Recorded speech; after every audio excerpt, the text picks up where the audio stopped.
ang mga kwento ng pag-ibig, kwento ng buhay at kwento ng pag-asa dito sa Barangay Love Stories. Love Stories.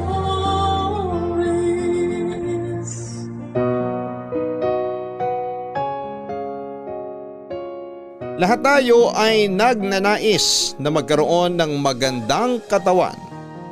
Ito kasi karaniwan ang ginagamit nating pang-akit kapag gusto nating maghanap ng taong makakapareha ng ating puso. Pero sa sitwasyon ng letter sender nating si Johanna, kahit malaki ang katawan niya ay hindi ito naging hadlang para maging masaya ang kanyang buhay.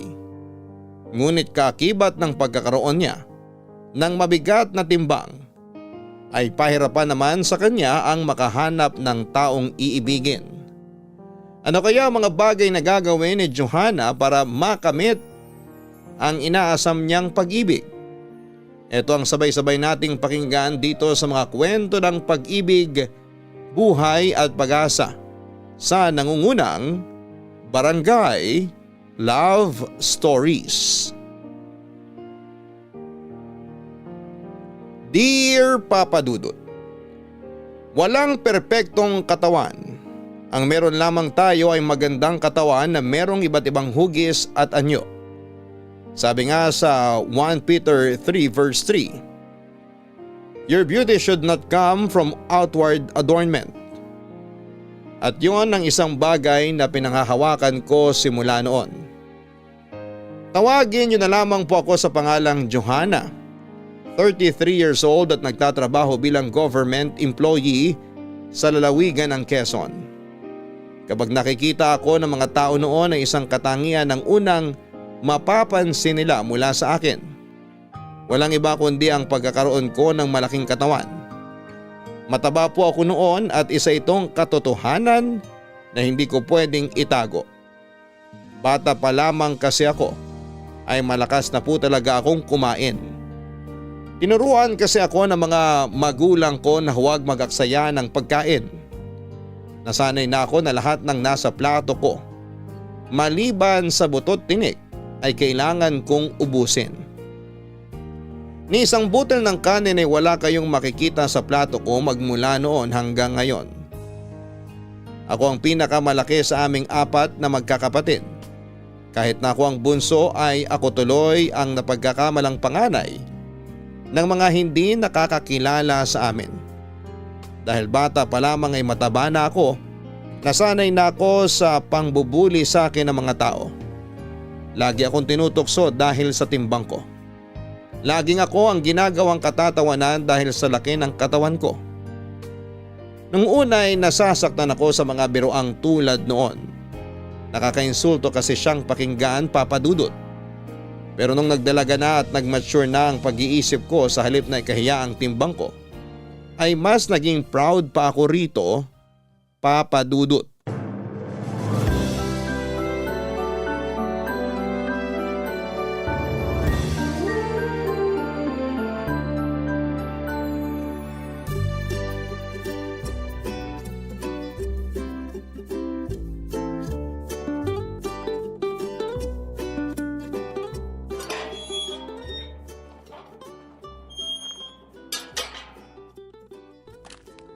Hoy! Ayan ang pamangkin ko! Johanna!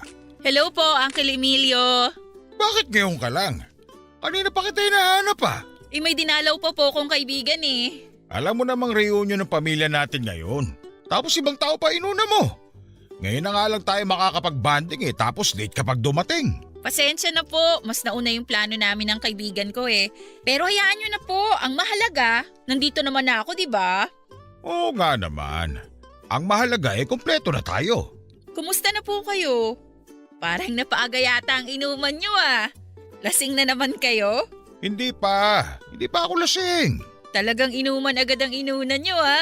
Alam mo naman na hinding-hindi mawawala ang inuman sa mga ganitong salo-salo. Mas maaga, mas masaya. Kung sa bagay, lagi namang may inuman kapag ikaw ang kasama namin eh. Ay, oo nga po pala. Totoo ba yung nabalitaan ko na mangungupahan na raw kayo malapit dito? Oo, may nahanap akong bagong trabaho dito lang din. Kailangan kong mangupahan kasi mahirap din naman kung magpabalik-balik ako sa amin. Imbis na gumastos sa pamasahe, punin ko na lang. Dapat dito na lang po kayo sa bahay. Sayang din yung renta ninyo. Yun nga rin ang sabi ng tatay mo sa akin. Pero syempre, ayoko rin namang makipagsiksikan dito sa bahay nyo. Malaki naman tong bahay ah. Hindi po problema kahit dito na muna kayo magstay. Sa laki ng katawan mong yan, kakasya pa ba ako dito sa bahay nyo? Si Uncle naman, kararating ko lang pinabalahura na agad ako. Hindi, totoo nga.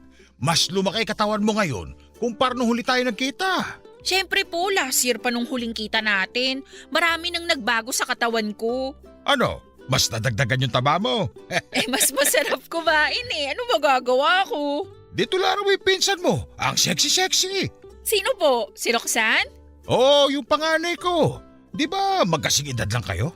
Opo, mas matanda lang siya ng 7 buwan kesa sa akin. Yung pinsan mong yun, sobrang banidosa. Kaya tuloy ang daming nagkakandara pa sa kanya. Kumusta na pala siya? Nandito ba siya ngayon? Wala. Nandun siya sa nobyo niya sa Bulacan. Doon na siya nakatira ngayon eh. Ah, ganun ba? May boyfriend na pala siya? Oo, meron na. Matagal na. Ikaw ba? May boyfriend ka na rin ba? Wala pa po eh. Ang choosy ng mga lalaki ngayon, dahil pa mga babae. Ang harap kasi ng mga lalaki, yung sexy. Wala magkakagusto sa'yo kung ganyang mas mataba ka pa sa baboy. Uncle, puso ang ginagamit sa pagmamahal, hindi mata. Hindi kailangang sexy ang babae para mahalin. Ay sus, sino bang niloko mo? Lahat ng tao gusto sa sexy.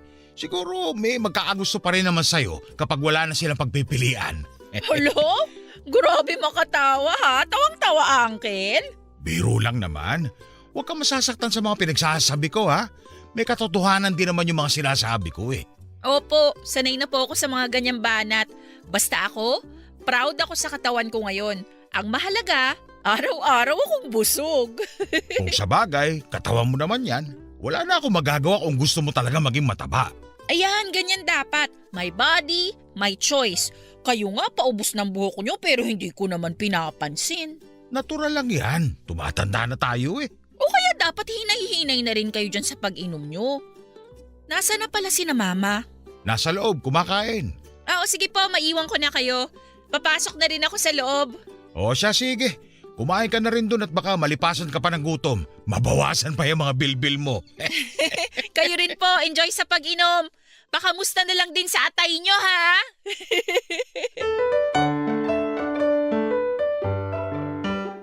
Hindi na uubra sa akin kahit ano pa ang itawag nila sa katawan ko. Sa katunayan ay na-enjoy ko pa nga ang pagiging mataba ko dahil marami ang napapalingon sa akin sa tuwing nakikita ako ng tao. Pakiramdam ko ay para kong artista na pinagtitinginan ng mga tao. Sa halip na mahiya ay niyakap ko ang tingin na yon na siyang nag-boost palalo ng confidence ko. Katawan ko ang naging patunay kung gaano ko ka-successful sa buhay noon. Ibig lang sabihin ng pagiging mataba ko ay hindi ako napapabayaan mula pagkabata. Nakakakain ako ng mga bagay na gusto kong kainin. Anytime ay pwede kong lutuin ang mga pagkain na maisip kong kainin. Sa katunayan, punong-puno nga ang ref namin ng iba't ibang ingredients. Pwede kong magluto ng pasta anumang oras. Pwede akong mag-bake ng cake kung gugustuhin ko. Ako ang gumagawa ng sarili kong kape. Kapag nag-crave ako ng leche flan ay pwede akong gumawa ng sarili ko kahit sa kalagitnaan pa ito ng gabi. Pero sa kabila ng pagtanggap ko sa sarili kong katawan ay hindi pa rin talaga maiiwasan ang diskriminasyon sa mga katulad kong matataba. Aaminin ko, Papa Dudut, na maraming struggle ang pinagdadaanan ng mga taong malalaki ang katawan na katulad ko. Una na rito ay ang transportasyon. Hirap na hirap akong mag-book ng motorcycle taxi dahil minsan ina-cancel nila ang booking ko kapag nakikita nilang malaki ang katawan ko. Takot din sila na baka masyado akong mabigat para sa motor nila. Minsan ay hirap silang mag-drive dahil may kabigatan ako. Mahirap din makipagsiksikan sa mga public transportation dahil nga sa sobrang lapad ko. At yon ang lagi kong nakukwento sa kaibigan kong si Remy. Oh my God! gosh, magko-concert sila rito. Ha? Ano yun? Wala. Yung favorite K-pop group ko. May concert pala dito sa Pinas next month. Shucks! Max out na yata yung credit card ko. Paano ako makakabili ng ticket niyan? Ang laki ng problema ah. First time lang kasi nilang mag-concert dito. Kailangan kong makakuha ng ticket para makita ko sila in person. Crush na crush ko kaya yung leader nila. Ayan, diyan ka magaling eh. Sa mga Koreanong singputi ng singkamas. Hayaan mo na ako. Dito nga lang ako sumasaya eh. Mabalik tayo sa kinukwento mo kanina. So ano nga nangyari dun sa reunion nyo? Ayun nga. Ang highlight na naman ng buong ganap, yung katabaan ko syempre. Bidang-bida na naman ang ate mo. Kesyo mas tumaba raw ako ngayon kaysa nung huling kita nila sa akin. Kaya raw ako nananatiling single kasi natatakot daw yung mga lalaki sa sobrang laki ng katawan ko. Grabe naman yung mga kamag-anak mong yan. Ganun talaga kapag matatanda. Medyo naiwan yung kaisipan nila sa panahon nila. Di nila alam yung mga matataba ngayon, mas pogi pa ang jowa nila kaysa sa mga sexy dyan. Ang tanong, meron ka ba nun? Wala pa akong jowa, pero hindi naman ako nagmamadali. Darating din yan. Aminin mo, apektado ka no sa mga pinagsasasabi nila. At bakit naman ako magpapaapekto? Kasi may point naman sila. Isa ka rin eh. Medyo may pagka-boomer din yung pag-iisip mo eh. Hindi, ang ibig kong sabihin, totoo naman na wala ka pang jowa hanggang ngayon. Hindi ko naman kailangan ng jowa ngayon. Masaya ako kahit wala akong boyfriend. Or wala lang talagang choice kasi wala naman nagpaparamdam sa'yo. Grabe ka ha? Kaibigan mo talaga kita? Oo naman. At gusto ko na maging masaya ka rin. Masaya ako. FYI. Hindi magiging lalaki ang source of happiness ko at never mangyayari yon. Nasasabi mo lang yan kasi wala ka pa nagugustuhan. Pero alam mo, maganda rin naman na patunayan mo sa mga bashers mo na kahit mataba ka, kayang-kaya mong makahanap ng lalaking magmamahal sa'yo. Ay, hindi ko kailangan ng validation ng ibang tao. Magkakajowa ako kung kailan nakatakda akong magkajowa. Hindi ko ipipilit ang wala pa. Okay, sabi mo eh. Hindi ko kinakahiya ang pagiging mataba ko.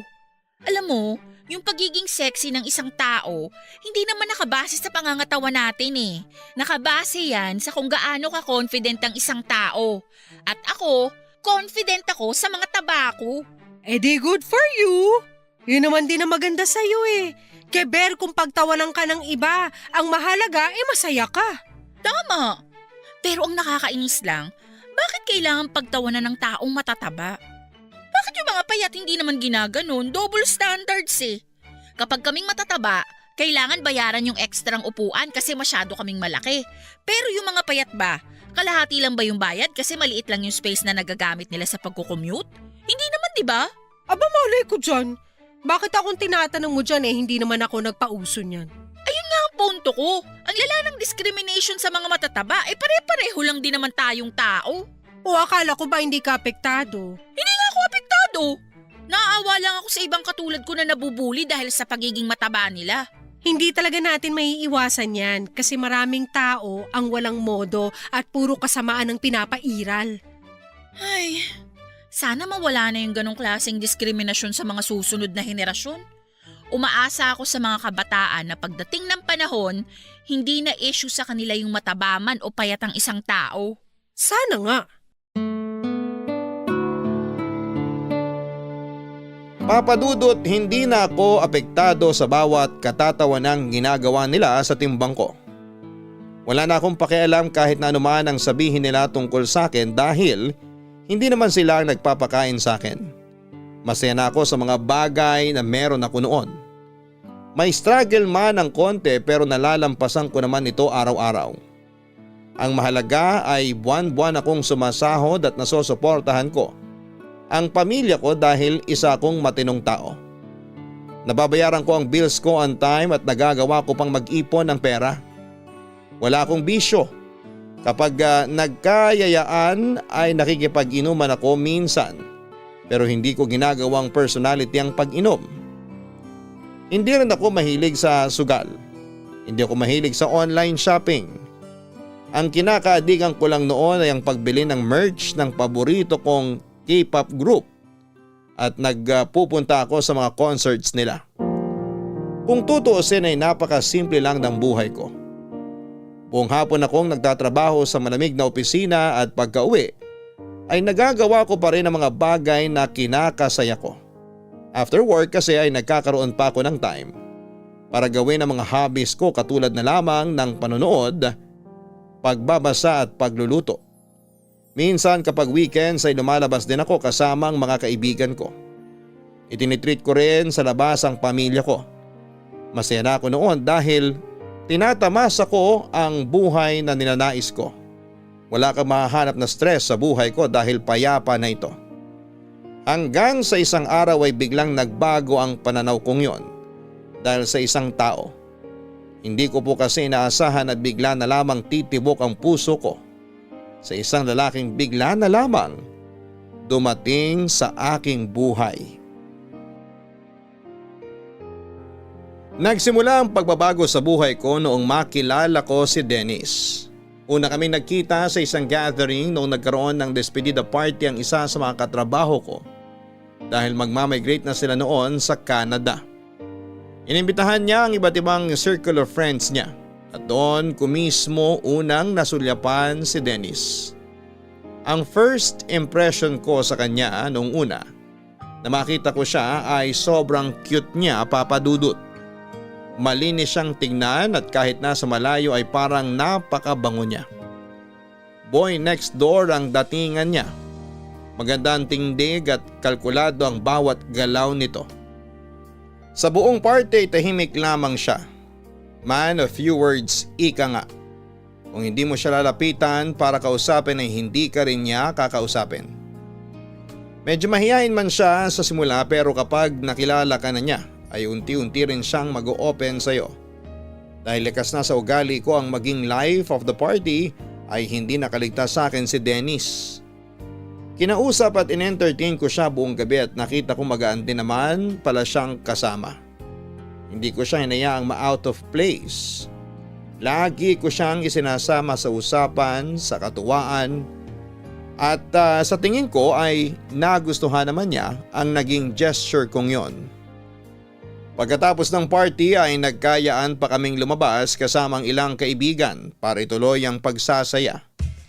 Nagpunta kami sa isang bar para mag-chill at doon ay mas nakilala pa namin ni Dennis ang isa't isa. Hindi nga. Naging model ka rin? Matagal na yun. 16 o 17 years old lang yata ako nun. Saan naman? Anong klaseng modeling yung ginawa mo? Ano? Rumampa ka ba? Print? TV commercial? Commercial model. Isang beses lang yun tapos hindi na nasundan. Ah, so nakita ka sa TV? Oo, nakita. Pero saglit lang, mga 10 seconds lang siguro. Uy, anong commercial naman yun? Soft drink commercial siya, pero baka hindi mo na naaalala yung pangalan. Hindi pumutok yung brand hindi sumikat. Tumigil na rin yata sila sa production kasi di ko na nakikita yung soft drink brand na yun sa mga store. O tapos, paano ka naman napunta sa advertising? Pakiramdam ko doon na talaga ako papunta eh. Communications kasi tinapos ko tapos may ad agency na nakakita dun sa ginawa kong commercial. Nag-offer sila sa akin ng trabaho.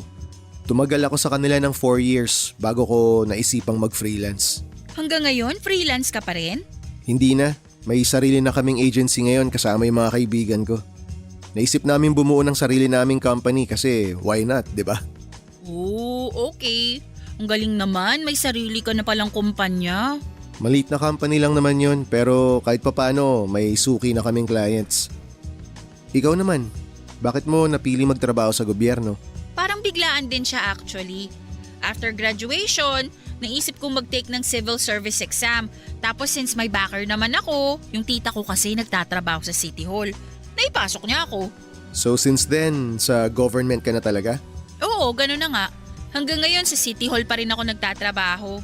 Balita ko, masusungit government employees. Totoo ba yun?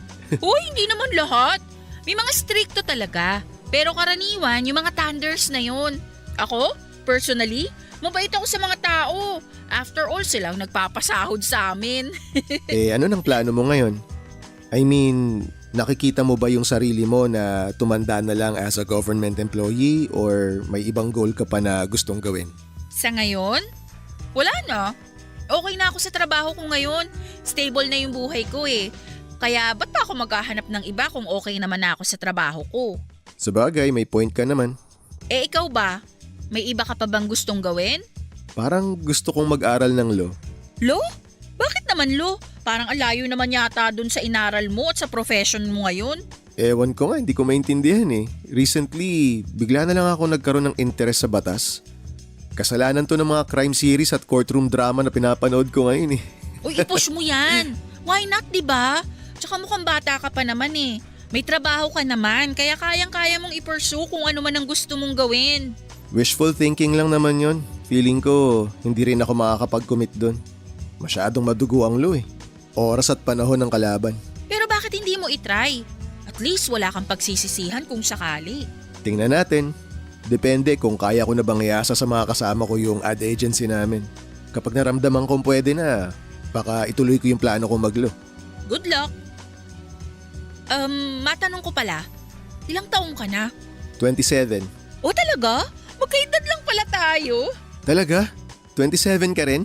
Oo, Gemini ako, June 1. Ako naman Capricorn. Pasko ko pinanganak eh. Wow, magka-birthday pala kayo ni Jesus ha. Kaya siguro pinagpala ka. Ang saya siguro ng birthday mo, no? Kasabay mo mag-celebrate lahat ng tao. Kaya nga eh. Parang kailangan ko na yatang umuwi. Medyo gabi na. May lakad pa ako bukas. Teka, anong oras na ba? 11 na. Ano, maiwan ko na kayo ha. Mauna na ako umuwi. Ah, okay. Sige. Halika, magpaalam ka na muna sa mga kasama natin.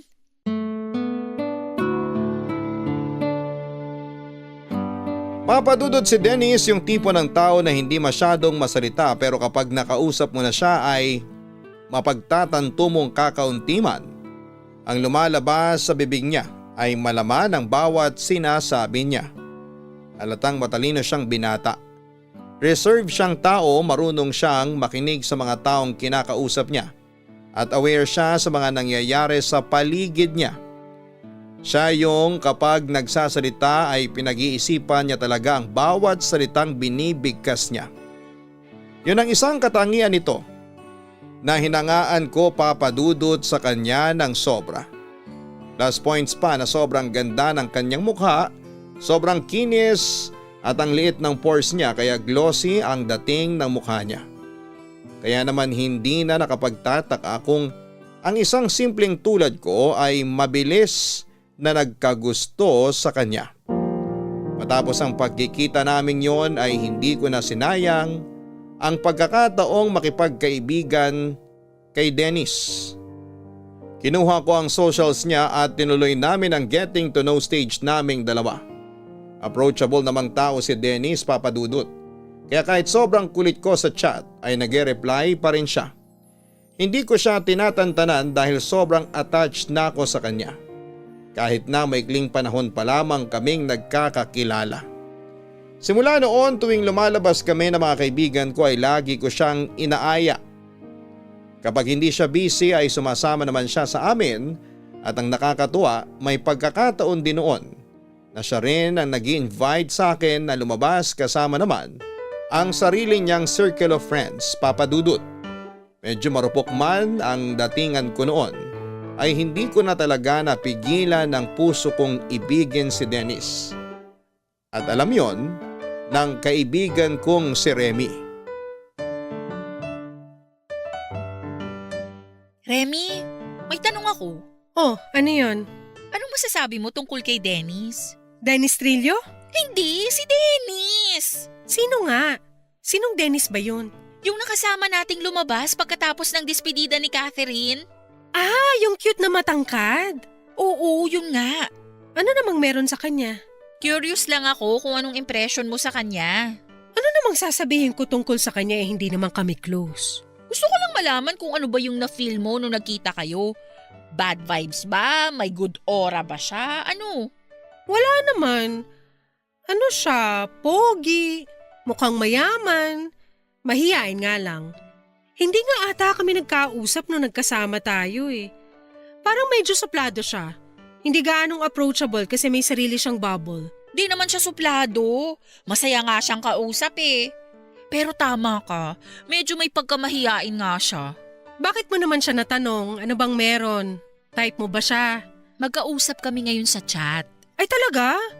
At ano naman pinag-uusapan niyo sa chat? Wala naman. Anything under the sun. Hangang-hanga nga ako sa talino ng lalaking yun eh. Ang dami niyang alam sa buhay. Type mo ano? To be fair, cute naman talaga siya. Kaya hindi naman siguro maiiwasan na magkagusto ko sa kanya. Ay sis, kaya naman pala biglang-bigla nagtatanong. Tsaka kahit wag mo nang rasunan yung pagkagusto mo kay Dennis kasi totoo naman na pogi talaga yung tao. Pero ang tanong, wala bang jowa yan? Baka mamaya naglalandian kayo dyan tapos may girlfriend na pala siya. Hindi naman kami naglalandian, nag-uusap lang kami as friends. As friends daw. Doon din lang naman punta nun eh. Hindi, wala talaga.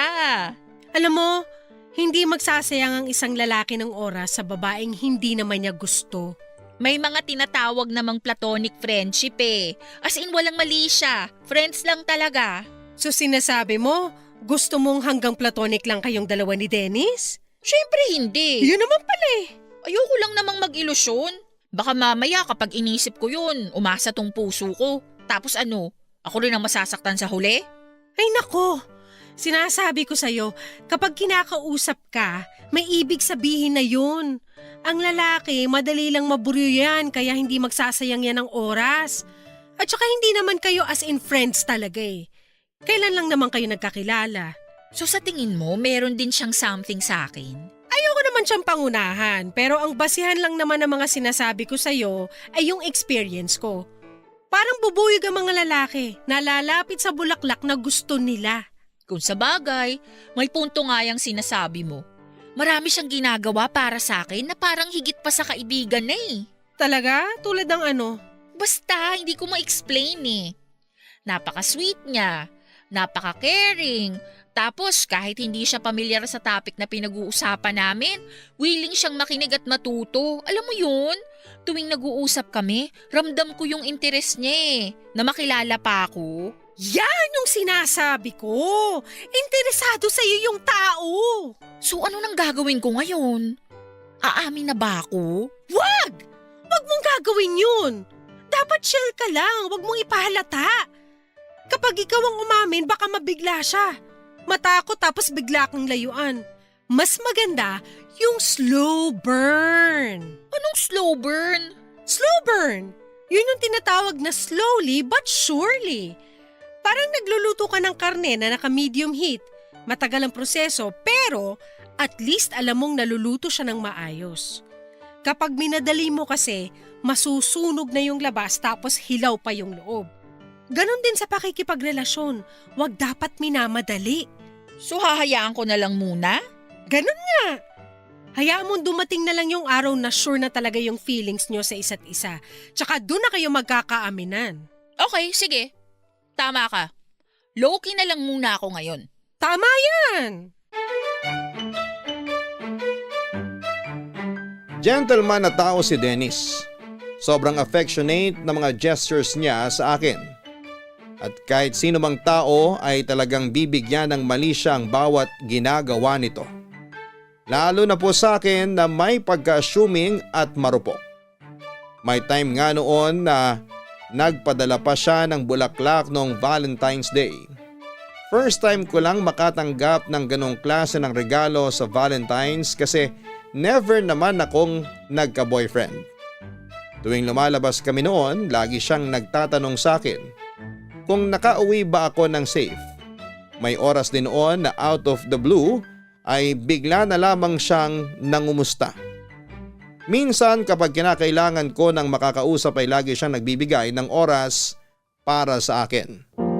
Siyang tagapayo ko sa mga desisyon na hindi ko magawa dahil napaka-insightful niyang tao. Siya na naging comfort ko kapag sobrang down na down ako sa buhay. Mas sa kanya na nga ako lumalapit noon kesa kay Remy Papadudut. Hindi ko alam kung dahil bias lang ako sa kanya. Pero kumpara kasi kay Remy ay mas naiintindihan ako ni Dennis. Tandang-tanda ko pa. Bawat stories ko noon sa Facebook ay laging nag-heart react si Dennis. Kilig na kilig ako noon kaya inaaraw-araw ko ang paglagay ng story sa Facebook ko. na ginawa ko ng diary. May mga kwentuhan din kami noon tungkol sa buhay-buhay na inaabot pa kami ng madaling araw. Dahil sa mga bagay na yon ay mas lalong nahulog ang loob ko kay Dennis.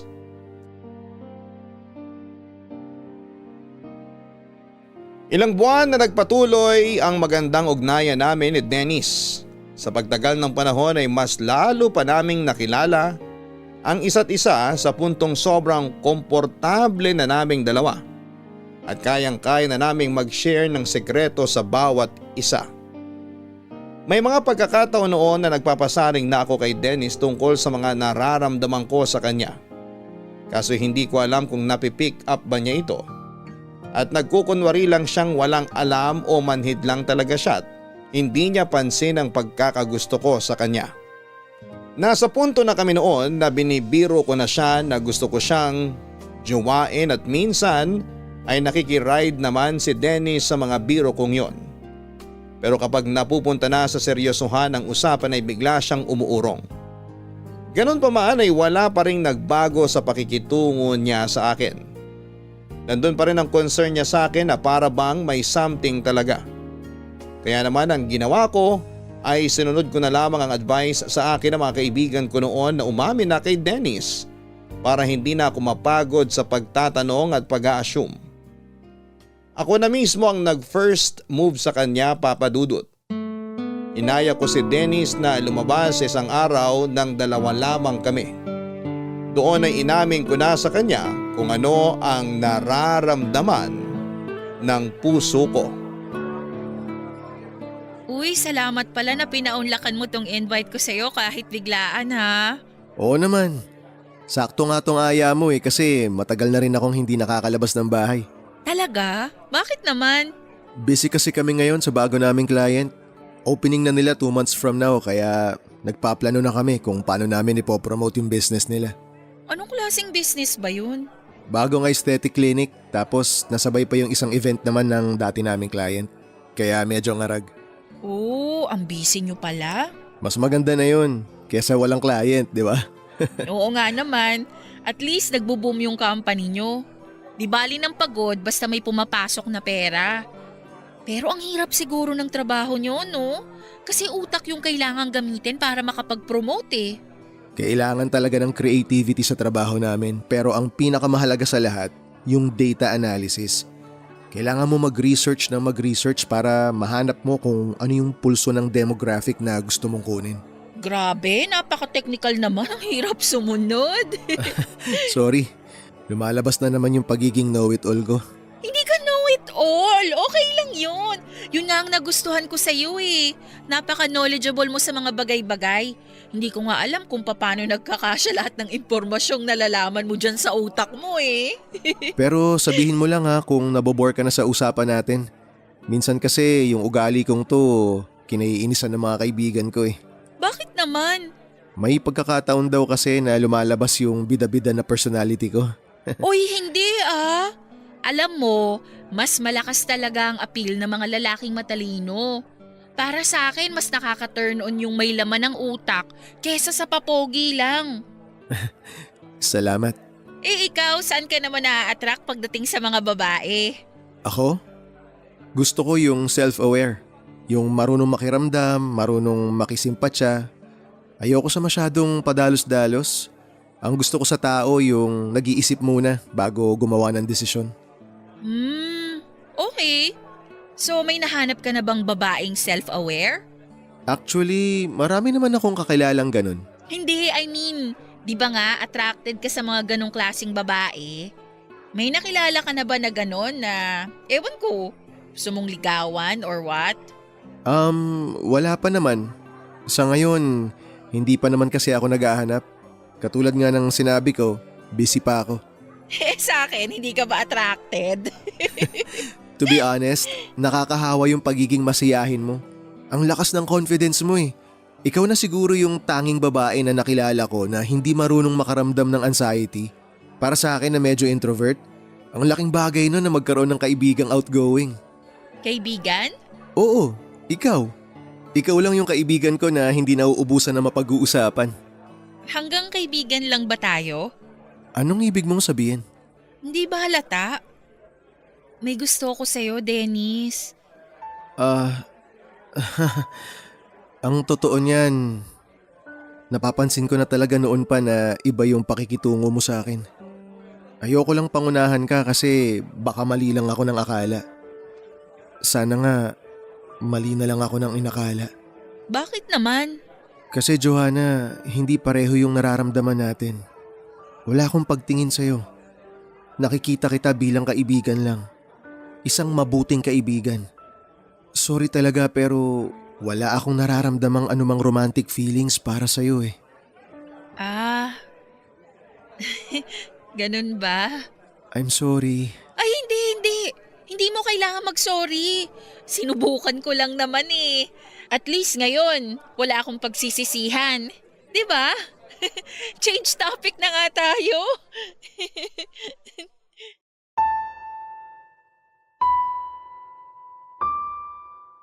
Masakit ma-reject, Papa Dudut. Pero tinanggap ko yon na parang MVP sa harapan ni Dennis. Hindi ko ipinakita na nasaktan ako. Hindi ko pinaramdam sa kanya na kailangan niyang maawa sa akin dahil lang hindi niya ako gusto. Tinapos ko ang date namin ng mabigat ang dibdib. Nung nakauwi ako ay saka na lamang lumabas sa mga emosyong kinikimkim ko. Masyado ko nag-expect sa isang bagay na imposible pa lang mangyari. Bigla akong naawa sa sarili ko dahil para kong tanga. Na umasang magkakaroon din ng pagtingin sa akin si Dennis. Masyado kong niromanticize ang mga naging interaction naming dalawa sa puntong napaniwala ko ang sarili ko na baka nga may lihim na pagtingin din sa akin si Dennis.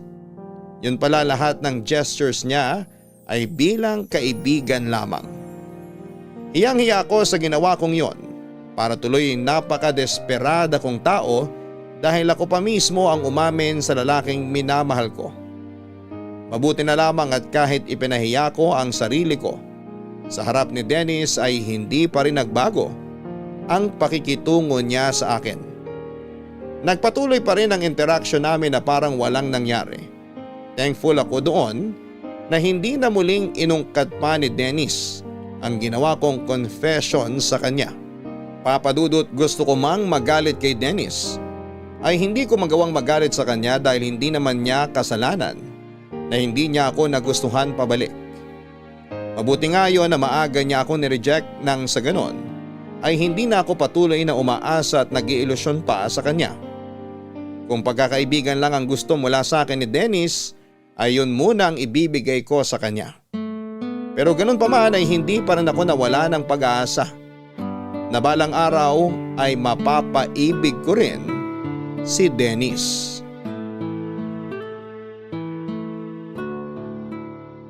Sabi sa'yo hindi na darating si Dennis. Nag-promise kasi siya na pupunta siya ngayon sa birthday ko. Ano ba kasing sabi niya? Hindi na ba siya nag-reply sa'yo? Hindi pa nga eh. Hindi pa nga niya na-seen yung message ko kanina nung tinanong ko kung tuloy pa ba siya. Baka naman busy lang talaga. Nabanggit nga niya na may tatapusin muna siya sa work. Saka siya didiretso dito pagkatapos. Huwag mo nang isipin yon. Ang mahalaga ay nairaos mo yung birthday mo. Tsaka girl, birthday mo ngayon. Dapat masaya ka, hindi malungkot. Hindi kaya iniiwasan niya ako? Dahil na-awkward na siya simula nung umamin ako sa kanya? Pwede rin, pero sabi mo nga, nag-uusap pa rin naman kayo, di ba? Kahit na ganun yung nangyari. Baka busy lang talaga yung tao kaya hindi siya nakarating. Siguro nga. Bakit ba hinahayaan mong sirain ng isang tao yung araw mo? Hanggang ngayon ba umaasa ka pa rin na magugustuhan ka pabalik ni Dennis? Hindi. Malinaw na sa akin yung sinabi ni Dennis na nakikita niya lang ako as a friend. Malabong magkagusto siya sa akin. Yun naman pala So bakit siya pa rin ang inaalala mo ngayon? Si Ella nga na kaibigan din natin. Hindi rin nakarating pero hindi ka naman dismayado sa kanya. Siyempre, iba si Ella. Kasi si Dennis mahal mo. Ay, naku Johanna, sinasabi ko sa'yo, bumitaw ka na hanggat maaga pa. Kaya ka nga ni-reject agad para makapag-move on ka na kaagad. Alam mo! Uncle Emilio naman.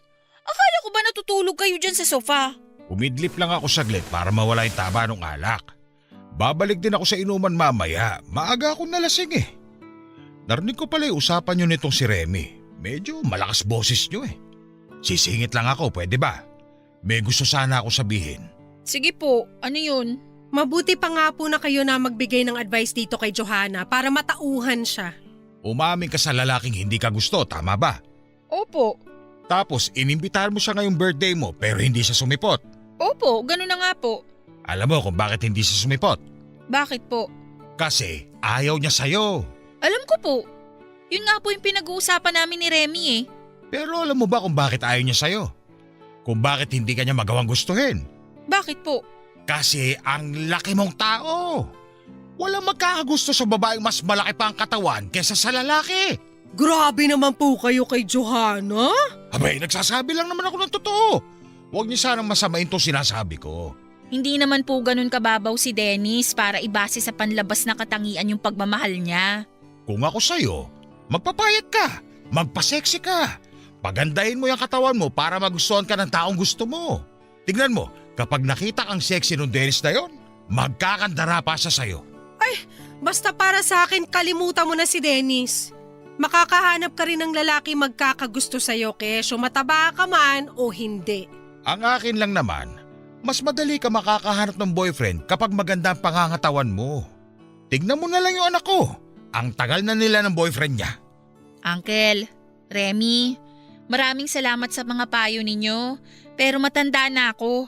Alam ko na kung anong gagawin ko sa sarili ko. Hindi na ako bata para pagsabihan nyo. Huwag kayong mag-alala. Hindi ko naman hahayaang masaktan tong sarili ko eh. Yun lang naman ang gusto kong sabihin. Salamat po sa advice nyo. Bumalik na po kayo dun sa inuman nyo. 2 case ng beer yung binili ko sa inyo. Sayang kung hindi nyo mauubos yun. O siya, sige. Maiwan ko na kayong dalawa. Sige po, pakalasing kayo! For the first time ay nasaktan ako sa mga narinig ko mula kay Uncle Emilio.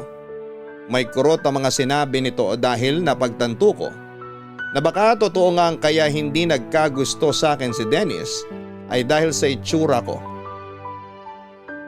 Mataba ako kaya hindi niya ako nakikita bilang girlfriend material. Kung sabagay, taong gym si Dennis. Halata naman ito sa pagkakaroon niya ng magandang pangangatawan. Kung si Dennis ay puro abs at muscles ang nilalaman ang kanyang katawan. Ako naman ay puno ng bilbil hindi lang sa tiyan kundi maging sa mga braso ko, binti, leeg at pati na yata sa pisngi ko ay may bilbil na rin. Papadudod sa unang pagkakataon ay nakaramdam ako ng panliliit. Napakalaki kong tao pero nanliit ang damdamin ko nung na-realize kong ang katabaan ko ang maaaring rason kung bakit walang taong nagkakagusto sa akin pagdating sa pag-ibig. Nung araw ding yon ay bigla ako nagkaroon ng impulse decision. Naghanap ako ng gym na malapit sa amin at nagpa-member ako doon. Nag-request din ako ng isang coach na pwedeng tumutok sa akin sa plano kong pagpapapayat. Gusto ko nang alisin ang mga taba sa katawan ko noon dahil naisip ko na kung sexy na babae man ang hanap ni Dennis ay yon ang ibibigay ko sa kanya. Ganon kalala ang kagustuhan kong mahalin ako pabalik ni Dennis. At gagawin ko ang lahat para lang mapaibig ko siya, Papa Dudut. Sa loob ng 1.5 taon ay ginawa ko ang lahat para mabawasan ang timbang ko. Si Dennis ang naging motivation ko para alisin ang mga taba sa katawan ko. Nagpupunta ako noon sa gym 6 times a week.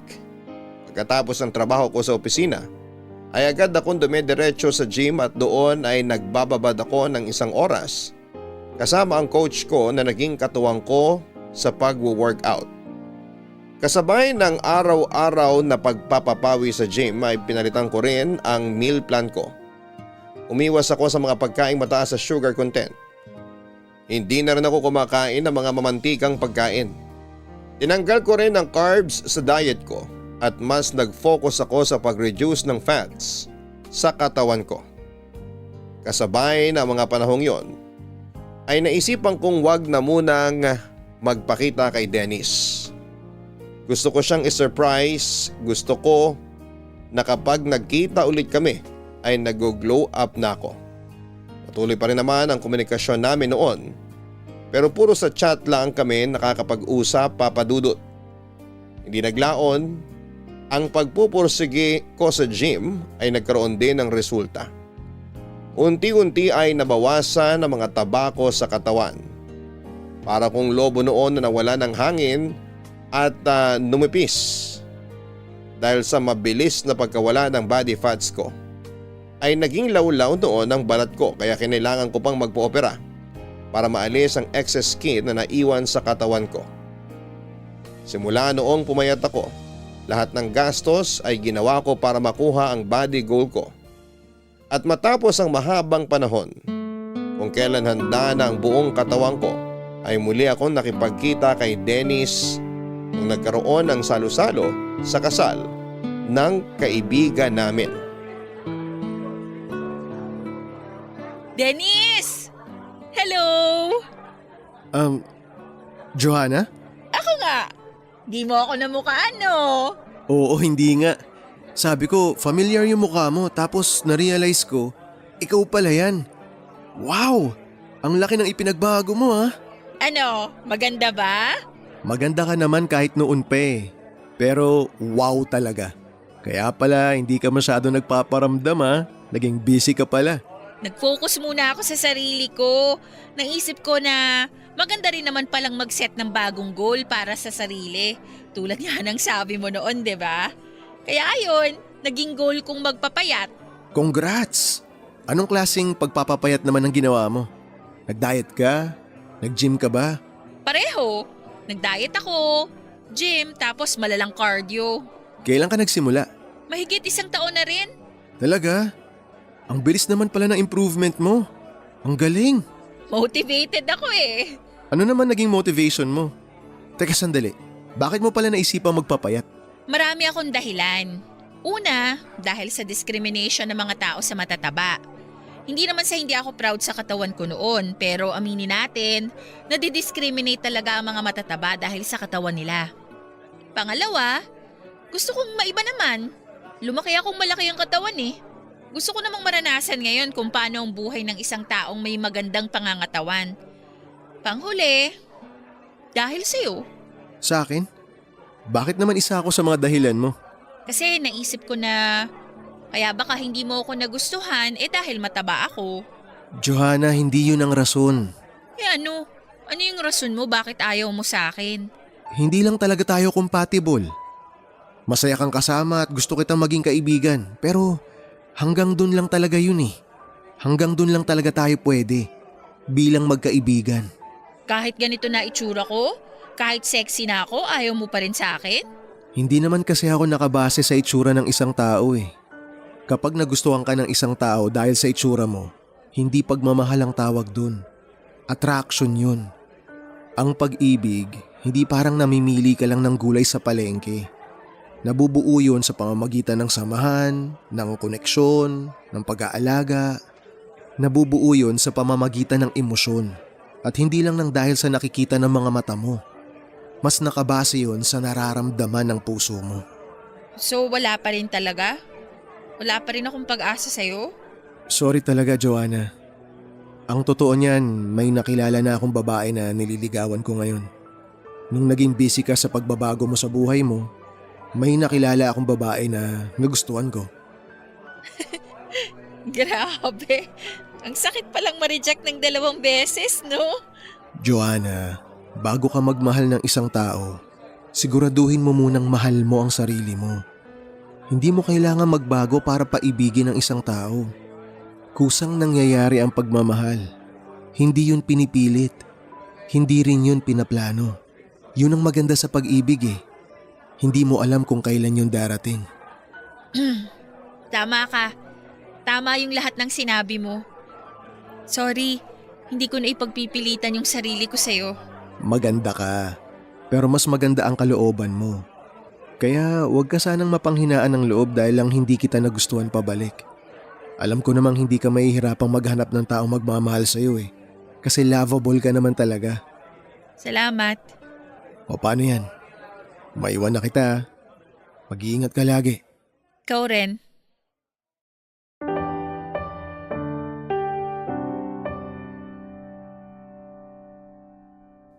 Papadudot masakit pala ang masampal ng katotohanan. Kahit anong gawin kong pagpapaganda, payat man ako o mataba ay hindi talaga ako gusto ni Dennis at yon ang totoo. Ang sakit lang sa puso na matapos ang pagod at hirap na ginawa ko para baguhin ang itsura ko ay nauwi lang pala ang lahat sa wala. Ang malala ay habang nasa kalagitnaan ako ng transformation ko ay may iba na palang tinitibok ang puso ni Dennis.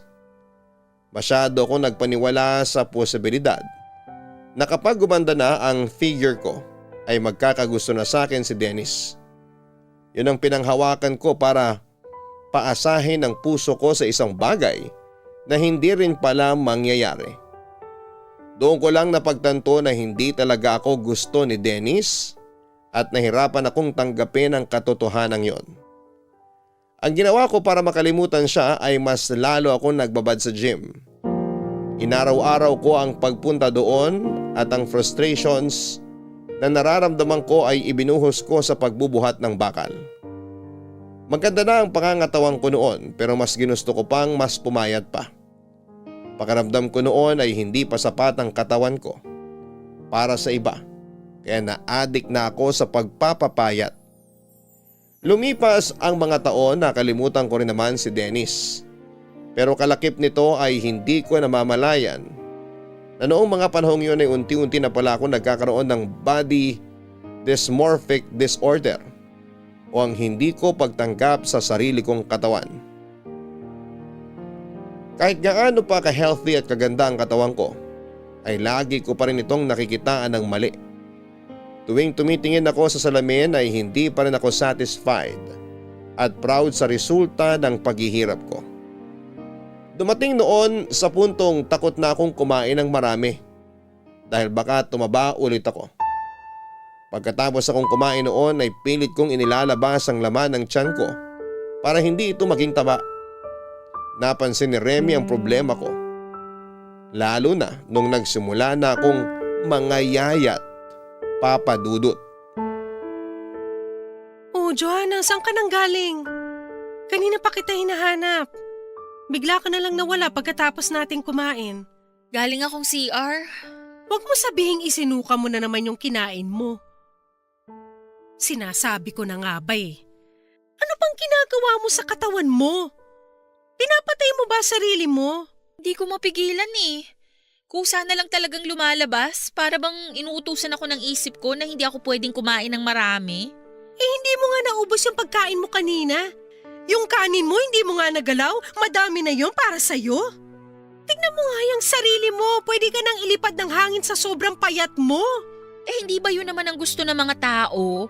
Mas pinapabura nila yung mga taong payat, mas maraming nagkakagusto sa mga mas sexy. Mas maraming privilege na nakukuha ang mga taong maganda ang katawan. Pero sumobra na yung kapayatan mo. Oo, maraming pumuri sa'yo nung nabawasan ang timbang mo. Pero masyado na yatang napunta sa utak mo yung mga papuri na yon sa puntong takot ka nang tumaba. Ano ngayon ang kinalabasan nun? Pilit mong pinapapayat yung katawan mo kahit sobrang payat mo na. Tingnan mo, pati pag-iisip mo nadadamay na rin. Ayoko lang na bumalik ako sa dati. Malayo ka na sa dati, Johanna. Wala nang taba yung katawan mo, buto na lang talaga yung natira. Hayaan mo na nga ako. Anong hayaan? Bilang kaibigan, hindi kita kayang panoorin na pinapatay mo yung sarili mo. Dahil sa ginagawa mo, wala nang nutrisyong nakukuha yung katawan mo. Hindi healthy ang ginagawa mo. Bakit ka ba nagkakaganyan? Gusto ko lang i-maintain yung katawan ko. Hindi. May rason kung ba't ka nagkakaganyan. Dahil ba to kay Dennis? Anong pinalaman ni Dennis dito?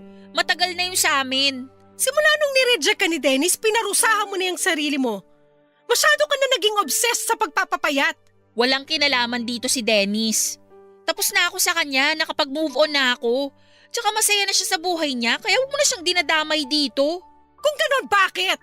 Bakit ka nagkakaganyan? Remy, wala naman kasi akong problema.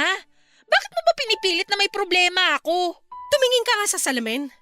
Ang laki-laki ng problema mo ngayon. Mental issue na yan. Nasa utak mo na yung problema. So sinasabi mo na babaliw na ako? Gusto ko lang naman pumayat. Gusto ko lang magkaroon ng magandang katawan. Anong mali doon? Payat ka na, Johanna!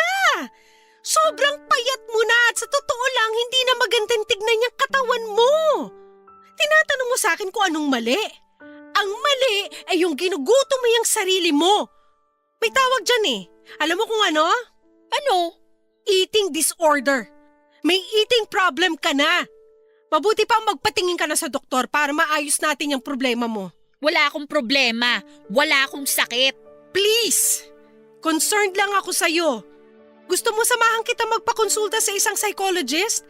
May alam akong doktor na pwedeng tumingin sa'yo. Tigilan mo nga ako, Remy. Walang problema sa akin. Okay, sige. Walang problema sa'yo.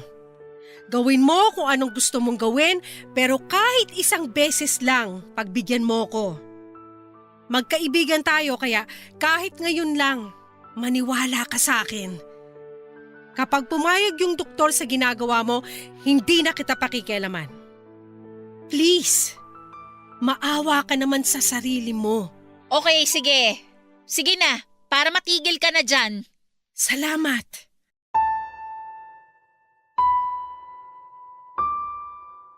Naawa na rin ako sa sarili ko noon, Papa Dudut. Pero kahit na anong gawin ko ay ayaw na talagang pumasok ng pagkain sa katawan ko. Isip ang kalaban ko noon at napakahirap kalabanin nito. Dahil kahit na anong pilit mo ay katawan mo mismo ang sumusuko. Tuwing sinusubukan kong kumain ng marami ay sumasakit ang tiyan ko.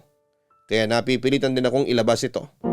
Kaya naman ang ginawa ko ay nagpasama ko kay Remy at nagpakonsulta kami sa espesyalista. Napag-alaman naming mayroon nga pala akong eating disorder. Sumailalim ako sa psychotherapy at pag-inom ng antidepressant. Kasabay nito ay binantayan din ako ng isang nutritionist para masiguradong nakakakain ako ng tamang sustansya na kailangan ng katawan ko. Unti-unti ay nabawi ko rin ang timbang ko. Mahabang panahon ang pinagdaanan ko para makabalik sa normal ang pagkain ko. Sa ngayon ay normal na po ang pangangatawan ko, hindi ganong mataba katulad ng dati at hindi rin naman ganong payat. Sakto na lamang ang hubog ng katawan ko. Payat na may kaunting body fats. Hindi nagtagal ay natutunan ko ring mahalin ulit ang katawan ko. Hindi na ako natatakot na magkaroon ng bilbil. Sa katunayan ay proud pa ako sa bilbil na meron ako ngayon. Wala na akong pake kung hindi man ito magustuhan ng mga kalalakihan. Dahil hindi ko kailangan ng lalaking ang hanap lang ay magandang katawan. Ang kailangan ko ay isang boyfriend na tanggap ako kahit na hindi ako perpekto sa katawan ko. Sa ngayon ay patuloy pa rin ako naghahanap ng tamang pag-ibig at umaasa ako na darating din ang lalaking pipiliin ako, hindi dahil sa panlabas kong anyo kundi dahil sa nilalaman ng aking puso.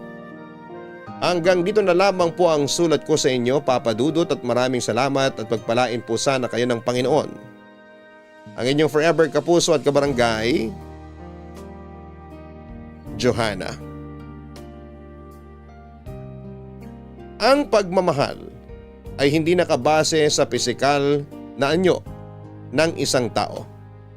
Ito ay dapat manggaling sa kung papaano napapasaya ng taong mahal mo ang iyong puso.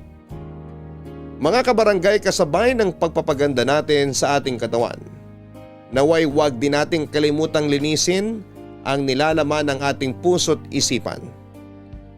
Dahil ang pagkakaroon ng healthy na buhay ay hindi lang natin nakikita sa pisikal, kundi pati na rin sa mental at espiritual na katangian. Hanggang sa muli, ako po ang inyong si Papa Dudut. Sa mga kwento ng pag-ibig, buhay at pag-asa, sa Barangay Love Stories number 1. Sabay-sabay nating pakinggan ang iyong kwento ng pag-ibig, buhay at pag-asa. Ipadala lang sa barangaylovestories@yahoo.com. Nagustuhan ng iyong napakinggan? Ituloy yan via live stream sa www.gmanetwork.com/radio. Ang mga kwento ng pag-ibig, kwento ng buhay at kwento ng pag-asa dito sa Barangay Love Stories. Love Stories.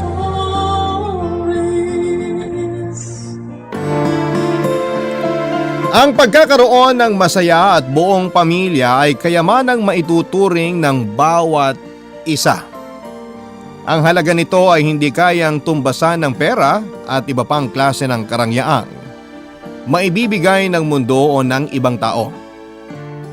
Ikaw kabarangay, ano ang gagawin mo upang mapanatiling buo at masaya ang pamilya mo?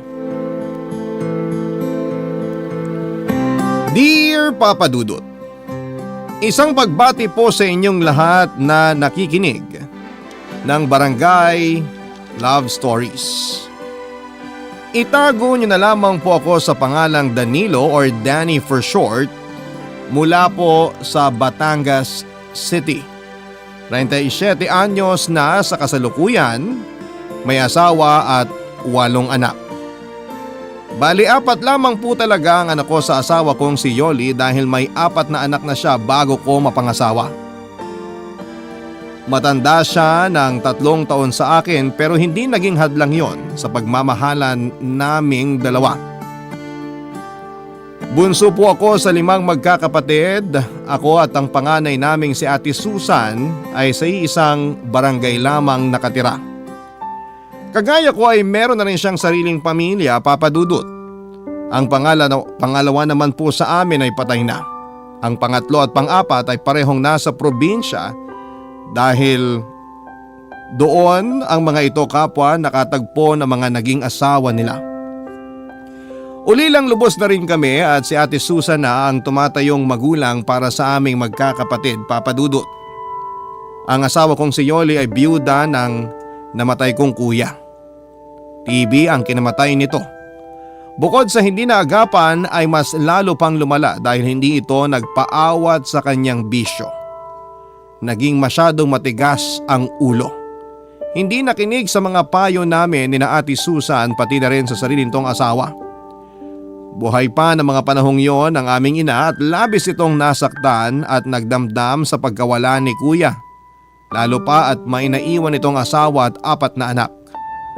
26 anyos pa lamang noon si Yoli, 28 si kuya at ako naman ay 23. Hindi raw talaga naging magnobyo sina Yoli at ang kuya ko. Nagkakilala lamang sila noong minsang bumaha ng matindi rito sa lugar namin. 17 anyos pa lamang noon si Yoli at si kuya naman ay 19. Hindi nagdalawang isip noon ng kuya ko na tulungan si Yoli.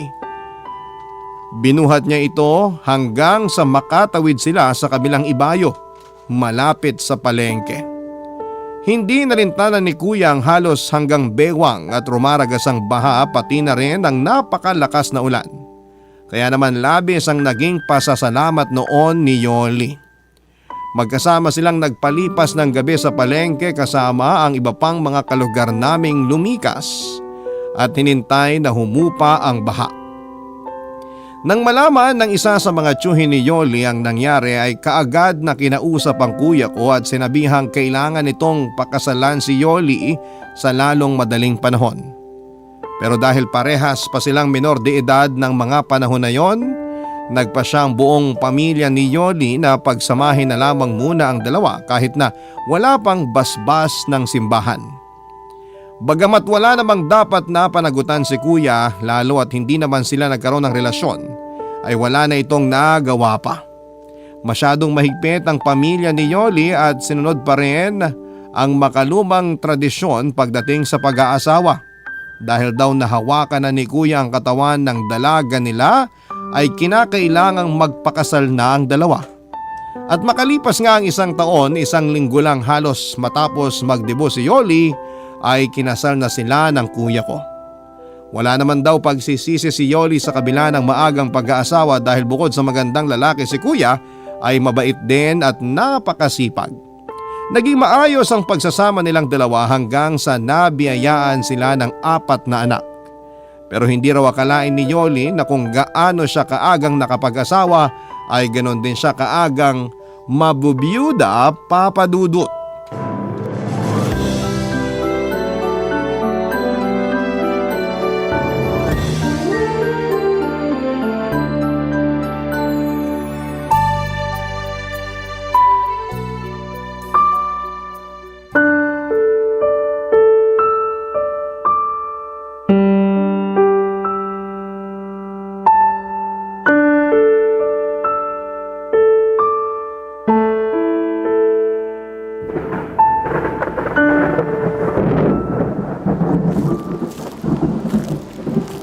Ate Yoli, uwi na raw tayo, sabi ni Ate Susan. Baka abutan pa tayo rito ng malakas na ulan. Kanina pa nagsialisan yung mga jeep na inarkila natin. Yung ibang mga kasabay natin sa sasakyan papunta rito. Doon na sa ibang jeep sumakay kasi gusto nang makauwi. Kaya ipinasundo ka na sa akin dito ni ate. Pagod na rin kasi siya at inaantok na. Tayo-tayo lang naman ang nagpalitan sa pagbabantay kay kuya mula una hanggang huling gabi ng lamay. Dito na lang muna ako, Danny. Hindi ko pa kayang iwanan ng kuya mo eh. Hindi pa rin ako makapaniwalang wala na siya. Hindi ko alam kung kaya ko bang tanggaping patay na ang asawa ko. Naiintindihan ka namin, te. Kahit naman kami, nahihirapan ding tanggapin na wala na si kuya. Pero kailangan mong magpakatatag para sa mga anak mo. Yun na nga eh. 4 ang iniwang anak ng kuya mo sa akin. Napakabata pa nila para maulila sa ama. Paano na kaming mag-iina ngayon? Paano ko bubuhayin ang mga anak ko kung ako na lang mag-isa? Nandito pa naman kaming mga kapatid ni kuya. Nandito pa ako. Hindi ko kayo pababayaan ng mga pamangkin ko. Hindi lang dahil pinangako ko yan kay kuya bago siya mamatay. Kusang loob kong gagawin yun kasi hindi naman kayo iba sa akin. Pero may sarili ka pa ring buhay, Danny. Lalo na't binata ka pa. Hindi mo naman kailangang obligahin ang sarili mo na gawin yun. Hindi mo kailangan saluhin yung naiwang responsibilidad ng kuya mo. Hayaan mo na lang ako sa gusto kong gawin, te. Nakapagdesisyon na ako. Hindi ako aalis sa inyo lalo na ngayong wala na si kuya. Delikado kung wala kayong kasamang lalaki sa bahay. Ewan ko, Danny. Hindi ko alam kung anong iisipin at mararamdaman. Napakabilis kasi ng mga pangyayari. Parang kahapon lang masaya pa kaming nagpaplano ng kuya mo para sa pamilya namin. Para sa kinabukasan ng mga bata. Tapos ngayon, nandyan na siya sa ilalim ng lupa. Hindi na niya masasaksihan ng paglaki ng mga anak namin. Kung bakit naman kasi napakatigas ng ulo niya eh. Sinabi ko nang tigilan na ang pag-inom at paninigarilyo pero sige pa rin. Kung nakinig lang siya sa amin ni Ate Susan, edi sana buhay pa siya hanggang ngayon. Hindi na natin mababago ang mga nangyari na, ate. Siguradong may dahilan ng Panginoon kung bakit maagang nawala sa atin si kuya. Bilang ina, hindi ka dapat panghinaan ng loob. Kailangang mas maging matibay ka ngayon dahil 4 na bata ang umaasa sa'yo.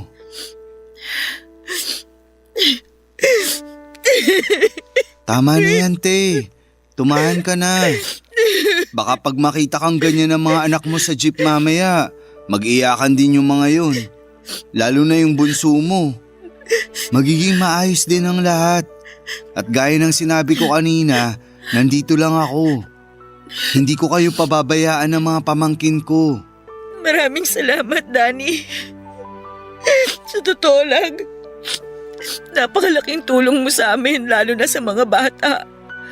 Hindi ko tuloy alam kung paano ako makakabawi sa'yo. Ano ka ba, te? Huwag mo nang isipin yun. Sino pa ba magtutulungan lalo na sa oras ng kagipitan kundi tayong pamilya rin naman, di ba? Tara na. Kanina pa sila naghihintay sa atin. Teka, magpaalam pala muna tayo kay kuya. Kuya, aalis na kami ha. Dadalaw na lang kami ulit. Huwag kang mag-alala. Ako na ang bahala kay Ate Yoli at sa mga bata. Mahal, maiwan ka na muna namin dito, ha? Okay lang kahit gabi-gabi mo akong dalawin. Hindi ako matatakot. Sige, mahal. Alis na kami, ha? Babalik din ako kagad sa isang araw.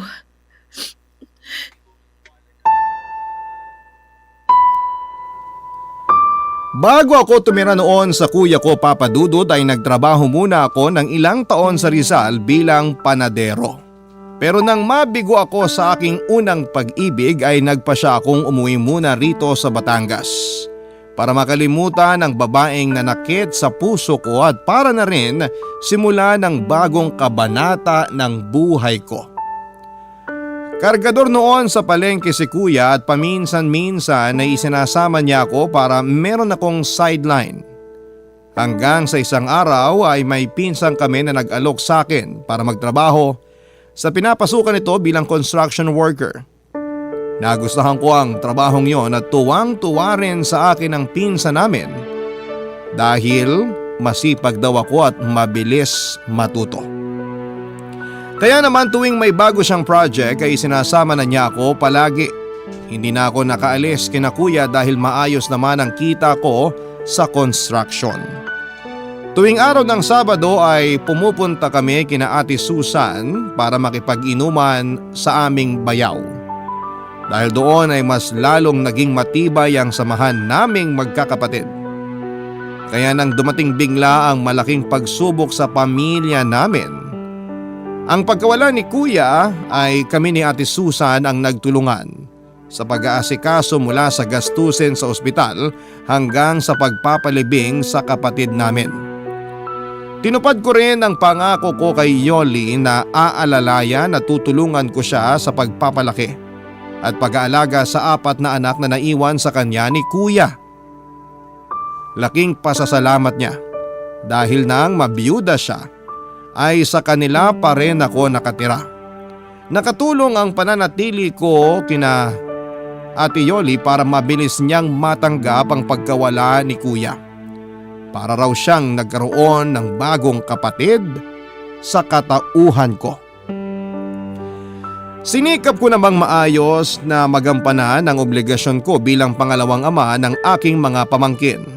Hindi maiiwasang pagchismisan kami ng mga tao lalo na ng aming mga kapitbahay dahil kahit pa halos tunay na magkapatid na ang turingan namin noon ni Yoli, lalaki pa rin ako at biyuda naman ang hipag ko. Nilagyan nila ng mali siya ang pagiging malapit namin sa isa't isa.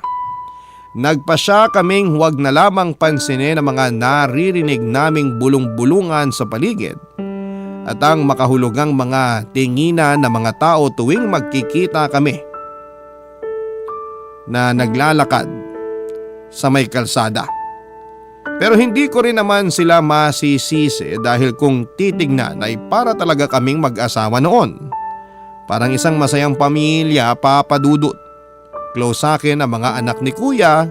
Tuwing umaga ay inihahatid pa ako ni Yoli palabas ng eskinita at kung minsan ay hanggang sa paradahan pa ng tricycle dahil habol ng habol sa akin ang bunso nila ni Kuya. Hanggang isang araw ng Sabado ay napilit ako ng pinsang kong sumama sa bahay ng isa naming katrabaho. Birthday daw kasi nito at naghahanda para lang sa amin.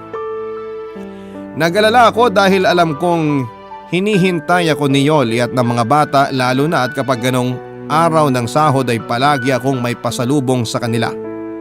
Pero dahil nga sa napasubo na ako ay sa pinuntahang birthdayan ay hindi naiwasang naparami ang inom ko noong magkasarapan na. Inihatid pa ako ng pinsan namin pauwi kina Yoli dahil lasing na lasing ako. Ang inaasahan ko ay tulog na ang mag-iina dahil mag-aalas 11 na yon ng gabi pero nagulat ako nang pagbuksan ako ni Yoli ng pintuan, Papa Dudut.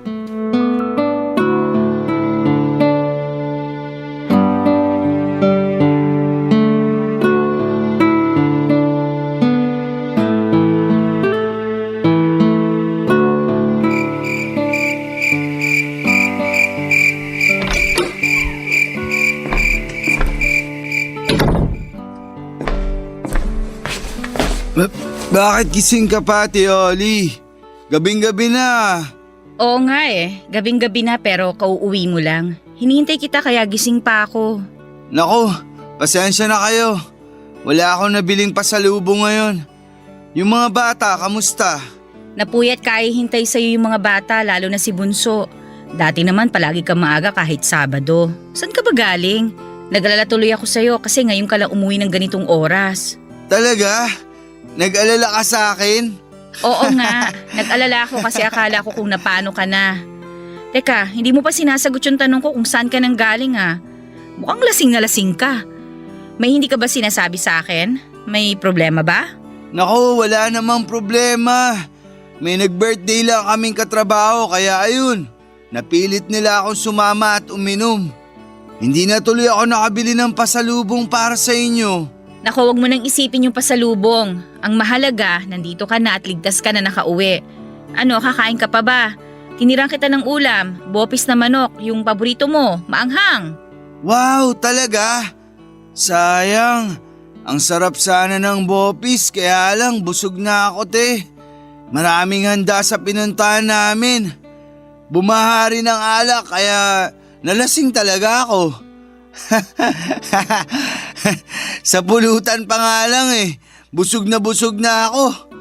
Lalo na sa inihaw na liempo at sabaw ng goto. Ganun ba? E di ililigpit ko na itong mga pagkain. Bukas mo na lang kainin, hindi naman ito mapapanis. Salamat sa paghintay na makauwi ako, Ate Yoli ha. Salamat din sa bopis. Kahit bukas ko pa matitikman. Alam na alam mo talaga paborito ko. Wala yun. Napakalit na bagay kumpara sa lahat ng tulong at sinakripisyo mo para sa aming mag-iina. O siya, bago pa tayo magkaiyakan dito aakit na ako. Kanina pa ako inaantok. Nilabanan ko lang kasi walang magbubukas ng pinto pagdating mo. Magpalit ka muna ng damit mo bago ka matulog ha. Sandali lang, Ate Yoli. O bakit? Nasusuka ka ba? Ay naku, yan ang problema kapag nasobrahan kayong magkapatid sa pag-inom. Sukahin kayo Hindi naman kita pinagbabawalang uminom, lalo na't binata ka. Pero sana sa susunod, huwag ka na magpapakalasing. Oo, nasusuka ako pero hindi dahil sa alak. Nasusuka ako sa pagmumukha ng kumpare nyo ni Kuya. Balita ako, dinidiskartehan ka raw nun. Paprangkahin na kita, Teoli. Hindi ko siya gusto para maging kapalit ni Kuya. Ano bang pinagsasasabi mo? Huwag mong sabihin niya ng dahilan kung bakit ka naglasing. Hindi yun ang dahilan. Bigla ko lang naalala ngayon yung tungkol doon, kaya nabanggit ko sa'yo. Kung gusto mo mag-asawa ulit, andito naman ako, ate. Bakit lalayo ka pa? Ako na lang. Mahal na mahal ko kayo ng mga bata. Hindi ko kayo pababayaan. Oh! Danny, ayos ka lang ba? Ano nangyari sa'yo? Bakit bigla ka natumba? Tumigil ka na nga sa pag-iyak mo dyan. Ay, halika na. Aalalayan kita para makahiga ka na. Ano, kaya mo bang tumayo? Ha?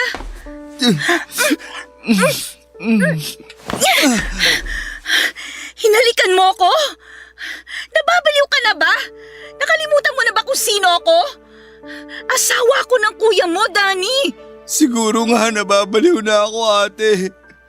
Nababaliw ako kasi gusto na kita. At gusto kitang maging asawa. Hindi ko alam kung kailan nagsimula ang nararamdaman ko para sa'yo. Kaya nung malaman ko na dinidiskartehan ka ng kumpare nyo, sobrang nagselos ako. Sa tingin ko hindi lang kita gusto. Mahal na yata kita. Ano pag sinasabi mo? Mali ang nararamdaman mo, ano ka ba? Kapatid lang ang tingin ko sa'yo. At saka, bakit ka ba umaarte ng ganyan sa akin? May girlfriend ka. Handa akong iwanan siya para piliin kayo ng mga pamangkin ko. Papadudot dahil sa bugso ng damdamin at dala na rin marahil ng labis na kalasingan, ay muli kong niyakap at hinalikan ang hipag ko, Papadudot. At sa pagkakataong yon ay hindi na siya tumanggi pa o nanlaban.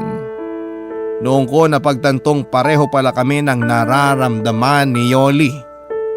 Nang gabing yon ay inamin niyang nahuhulog na rin ang loob niya sa akin. Kagaya ko ay nagpipigil lang din pala siya ng damdamin dahil masyadong komplikado ang lahat. May girlfriend ako na umaasang pakakasalan ko at halos ilang buwan lamang ang nakalilipas mula nang mamatay ang kuya ko. Tiyak na pagpapiestahan kami lalo ng mga tsismosa naming kapitbahay. Inaalala rin namin noon ni Yoli ang magiging reaksyon ng aming mga pamilya, lalong-lalo na mga bata at si Ate Susan. Nag-usap kami ng masinsinan ni Yoli at inabot yon ng magdamag. Kahit na hindi ako nagkape ay nahimasmasan kagad ako nang malamang kong mahal niya rin pala ako.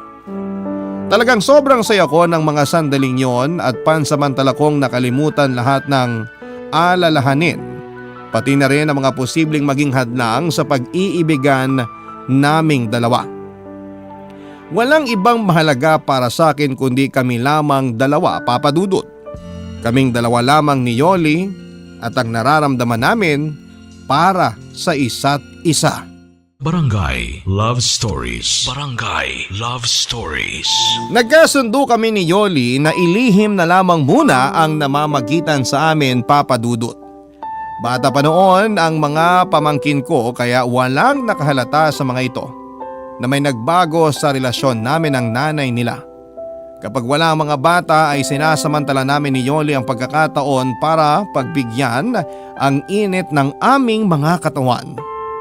Kapwa naming alam na hindi pa dapat kami umabot sa ganong antas dahil wala pang 1 taon mula nang mabiyuda siya pero hindi namin kinaya pang pigilan ang aming mga sarili. Maputi si Yoli, tuwid ang itim at hanggang balikat niyang buhok at medyo malaki ang mga mata. Pero bumagay naman sa hugis ng kanyang mukha. Sakto lamang din ang height niya at maganda pa rin ang hubog ng katawan kahit 4 na ang anak. Kaya hindi nakapagtatakang marami ang umaaligid noon sa kanya nang mamatay si kuya. At isa nga ako sa mga nahumaling sa alindog ng hipag ko. Aminado akong mas gwapo sa akin ang kuya ko lalo at pinaglihiraw ito ni inay kay Santo Niño. Pero nabihag din naman si Yoli ng pagiging chinito ko. Medyo may kapayatan ang aking katawan pero matangkad ako at makisig tingnan. Kulot ang aking buhok na naman na naming lahat na magkakapatid sa aming ama. Hindi nalalayo sa itsura ko ang mukha ng aking mga pamangkin kaya parang talagang nagmula sila sa akin. Hanggang sa dumating na nga ang araw na kinakatakutan namin. Lalong-lalo na ni Yoli. Nakarating na sa panganay kong kapatid na si Ate Susan ng chismis tungkol sa amin ng aking hipag. Isang araw ng Sabado pag uwi ko galing trabaho ay naabutan ko si Ate Susan sa bahay. Kausap ang namumutlang si Yoli, Papa Dudut.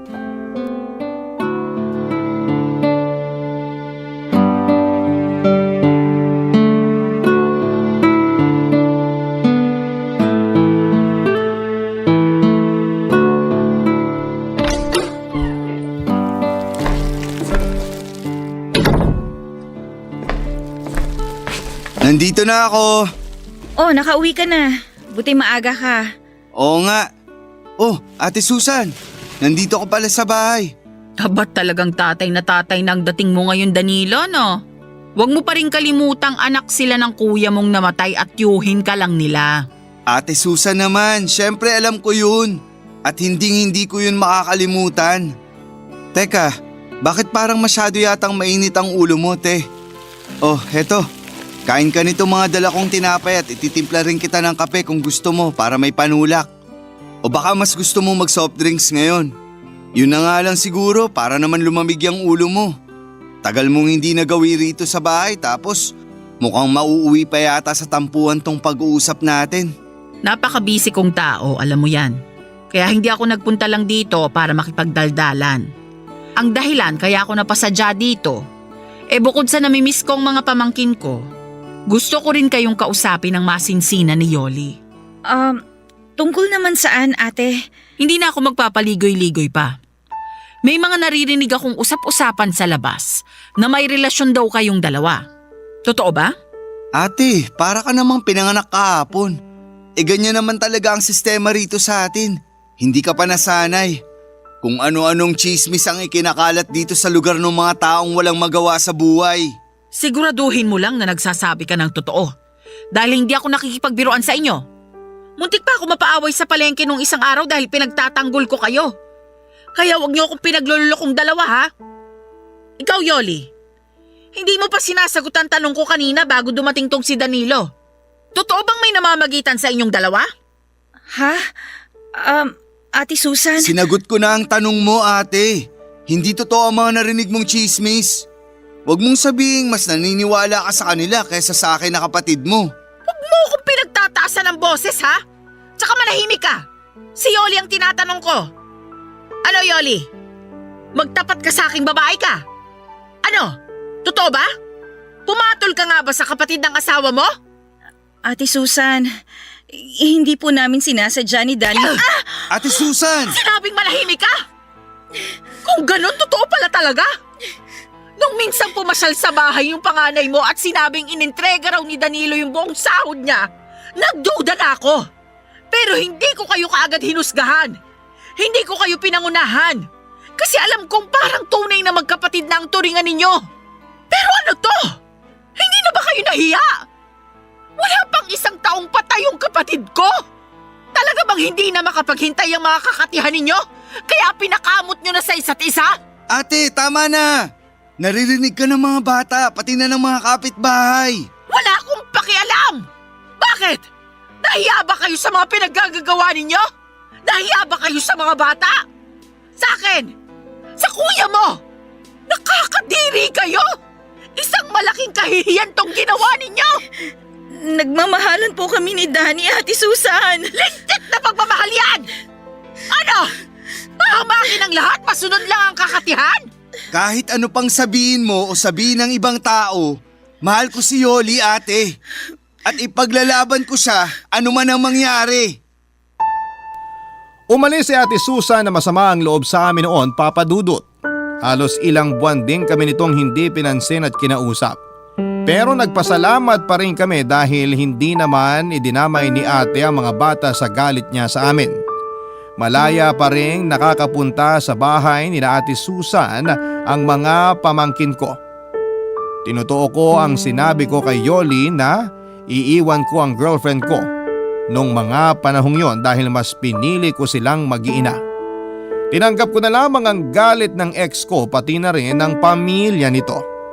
Hindi pa rin nawala ang usap-usapan tungkol sa amin ni Yoli at sa halip ay mas lalo pa yung lumala. Maraming napataas ang kilay nang magpasya na kaming aminin sa lahat ang aming relasyon. Ang iba nga ay diring-diri pa na akala mo'y kung sinong banal at malinis ang mga pagkatao. Pero hindi kami nagpa-apekto sa kanila lalo't kami naman ni Yoli ang magsasama. Katwiran naming dalawa ay wala naman silang ambag sa mga buhay namin at isa pa, totoong nagmamahalan kaming dalawa. Nang isilang ni Yoli ang panganay namin ay noon lamang ulit kami kinausap ni Ate Susan. Nabawasan ang bigat sa dibdib na aking nararamdaman noong magkaayos kaming magkapatid. Kalaunan ay natanggap na rin ng mga pamilya namin ni Yoli ang aming relasyon. Naging maayos at masaya ang unang taon ng aming pagsasama. Naging napakasaya ko sa piling niya at Papa Dudut, Papa na po ang tawag sa akin ng mga pamangkin ko. Mabilis na lumipas ang mga taon hanggang sa naging 4 na ang anak namin ni Yoli. Kinailangan ko nung magdoble kayo dahil sa paglaki ng aming pamilya. Halos gawin ko ng araw ang gabi para lamang matustusan ang lahat ng pangangailangan ng aking mag-iina. Pero kung kailan nagsisipag-aral na ang mga pamangkin ko ay saka naman ako natutong bumarkada at magbisyo noon, Papa Dudut.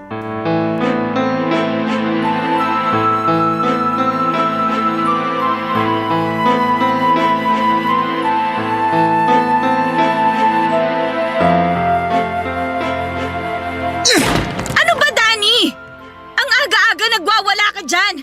Hindi ka na nahiya sa mga kapitbahay natin! May mga natutulog pa ng ganitong oras, oh! Ano naman ngayon? Sa mainit ang ulo ko eh. Paano ba naman? Nagpapakapagod lang pala ako sa wala eh. Ni hindi ko man lang mapakinabangan yung pinaghirapan ko. Linggo pa lang ngayon pero wala na agad tayong pera. Saan mo ba dinala yung inentrega ko sa'yo kagabi? Ibinayad ko na sa mga kautangan natin! Doon ko dinala yung pera! Yung natira, ibinili ko ng bigas, gatas at diaper ng bunsong anak mo. Hindi ko na nga nabayaran si Ate Susan sa mga nautang kong pamasahe mo mula Lunes hanggang Sabado eh. Wala ka ng ibang buong bibig kundi ibinayad sa utang. Lintik na mga utang yan. Ano, ako na lang lagi? Ako na lang aasahan nyo sa lahat ng mga gastusin dito sa bahay? Natural, ikaw ang aasahan namin. Ikaw ang lalaki, di ba? Ikaw ang padre di pamilya. 4 na ang anak natin at ilang taon na lang may estudyante ka na. Sabay-sabay na mag-aaral ang mga bata. Tapos sinasamahan mo pa ng bisyo, kakarampot na nga lang ang kinikita mo. Kulang pa nga yung sahod mo sa'yo kung tutuusin. Kaya huwag kang magre-reklamo dyan kung linggo pa lang wala ka ng pambili ng ulam. Kung hindi ka bumili kagabi ng alak at sigarilyo, di sana may pera ka pa ngayon. Wala kang pakialam kung saan ko gustong gastusin ang pera ko. Dahil pera ko yon. Uubusin ko yon kung kailan at saan ko gusto. Hindi ko na kayang sustentuhan ang mga anak nyo ni Kuya. Malalaki naman na sila kaya magtrabaho ka na. Ganon. Pabigat na pala ang tingin mo sa mga anak ko ngayon. Kung hindi mo ako binubuntis taon-taon, di sana nakakapagtrabaho ako. Nakakatulong sana ako sa mga gastusin dito. At saka ang lakas naman ng apog mong magreklamo samantalang ikaw naman na nag-aaksaya ng pera sa mga bagay na walang kwenta. Ano ba nangyari sa'yo? Nasa na ba yung Danny na mabait, mapagpasensya, malambing at responsabling ama? Nasaan na ang Danny na minahal ko? Pwede ba, Yoli? Tigilan mo nga yung kadramahan mo. Wala akong panahon sa mga ganyan. Pagkain ang kailangan ko kasi gutom na ako. Gawan mo ng paraan yung pambili ng ulam. Pag lalo akong nayamot, babasagin ko lahat ng mga gamit dito sa bahay. Di basagin mo? Diyan ka naman magaling sa pagbabasag, sa pagwawala. Sige, magbasag tayo, Danny. Tutulungan kita para maubos lahat ang gamit natin na ipinundar natin. Akala mo ba, ikaw lang ang nahihirapan? Sawang-sawa na rin ako sa ganitong buhay. Pagod na akong intindihin ka. Kaya mas mabuti pang sabayan na lang kita sa pagwawala mo. Itong pinggan, babasagin ko sa harap mo. Hinahamon mo ba akong babae ka? Sige, basagin na natin lahat ng mga plato. Pati itong bahay, wawasakin ko. Ulam lang ang hinihingi ko sa'yo pero lalo mong pinaiinit ang ulo ko. Lalo mong inubos na titirang pasensya ko. Nagising ang mga bata dahil sa gulo namin ni Yoli habang nag-aaway papadudot. Malakas na nagsipag-iyakan ng mga ito, lalo na ang aming bunso. Nagsilabasan maging ang aming mga kapitbahay. Ang iba ay umawa at ang iba naman ay nakiosyoso lamang sa mga nangyayari. Marahil ay nagulat ang mga ito dahil yon ang kauna-unahang pagkakataong nag-away kami ni Yoli at sa sobrang galit ko ay napagbuhatan ko rin siya ng kamay papadudot. Hindi ko alam kung paano nakarating sa pinsang kong kasama ko sa trabaho ang tungkol sa nangyaring gulo. Basta bigla na lamang itong dumating at hinila ako palabas ng bahay. Ang buong akala ko noon ay susuntukin ako ng pinsan ko pero hindi naman ganon ang ginawa nito. Kinausap lamang ako ng masinsinan hanggang sa ako ay mahimasmasan. Hindi umalis sa amin ang aking pinsan hanggat hindi kami nagkakaayos ni Yoli. Sinsero akong humingi ng tawad sa kanya at pinaliwanag kong nadala lamang ako ng emosyon. Nangako rin ako kay Yoli na hindi na mauulit ang mga nangyari. Lalo at kitang-kita ko noon ang takot sa mga mata ng aking mga anak, papadudot. Barangay Love Stories. Barangay Love Stories. Papadudot sa paglipas ng mga araw ay mas lalo pang lumala ang pagkalulong ko sa barkada at sa bisyo. Hindi na lamang sa alak at sigarilyo na uubos ang pera ko dahil natuto na rin po akong gumamit ng ipinagbabawal na gamot. Napakabilis uminit ng ulo ko lalo na kapag hindi ako nakakatikim ng droga. Umabot na sa puntong pati ang mga bata ay napagbubuhatan ko na rin ang kamay. Doon na nagpasya si Yoli na maghanap ng trabaho. Dahil kung hindi niya yon gagawin ay mamamatay sila sa gutom ng mga anak namin. Ipinasok siya ng isa naming kapitbahay kina Mang Densyo, isa sa mga pinakamayaman sa aming lugar. 65 anyos na ito ng mga panahon na yon at biyudo. Makisig pa rin tignan sa kabila ng edad nito at malakas ang dating palibasa ay may pagkamistiso. Nag-iisa lamang sa malaki nitong bahay ang matanda pero suportado ng mga anak na nasa Italia. 4 ang anak ni Mang Densyo at ang 3 ay sa ibang bansa na naninirahan. Isa na lamang ang naiwang anak nito sa Pilipinas, ang bunsong lalaki na nag-aaral ng kolehiyo. Nung una ay 3 beses lamang kung magpunta si Yoli sa malaking bahay para maglaba at mamlansya. Tuwang-tuwa siya dahil maayos magpasahod si Mang Densyo at palagi pa siyang may dalang pagkain pag uwi sa bahay namin. Ako naman, Papa Dudut, ay natuwa rin ng mga panahong yon dahil solong-solo ko na ang aking sweldo. Wala na magreklamo at magbubunga nga kahit ubusin ko pa lahat ng pera ko sa aking mga bisyo. Hanggang sa ang 3 araw na schedule ng pasok ni Yoli sa malaking bahay ay nadagdagan pa ng 3 araw, Papa Dudut.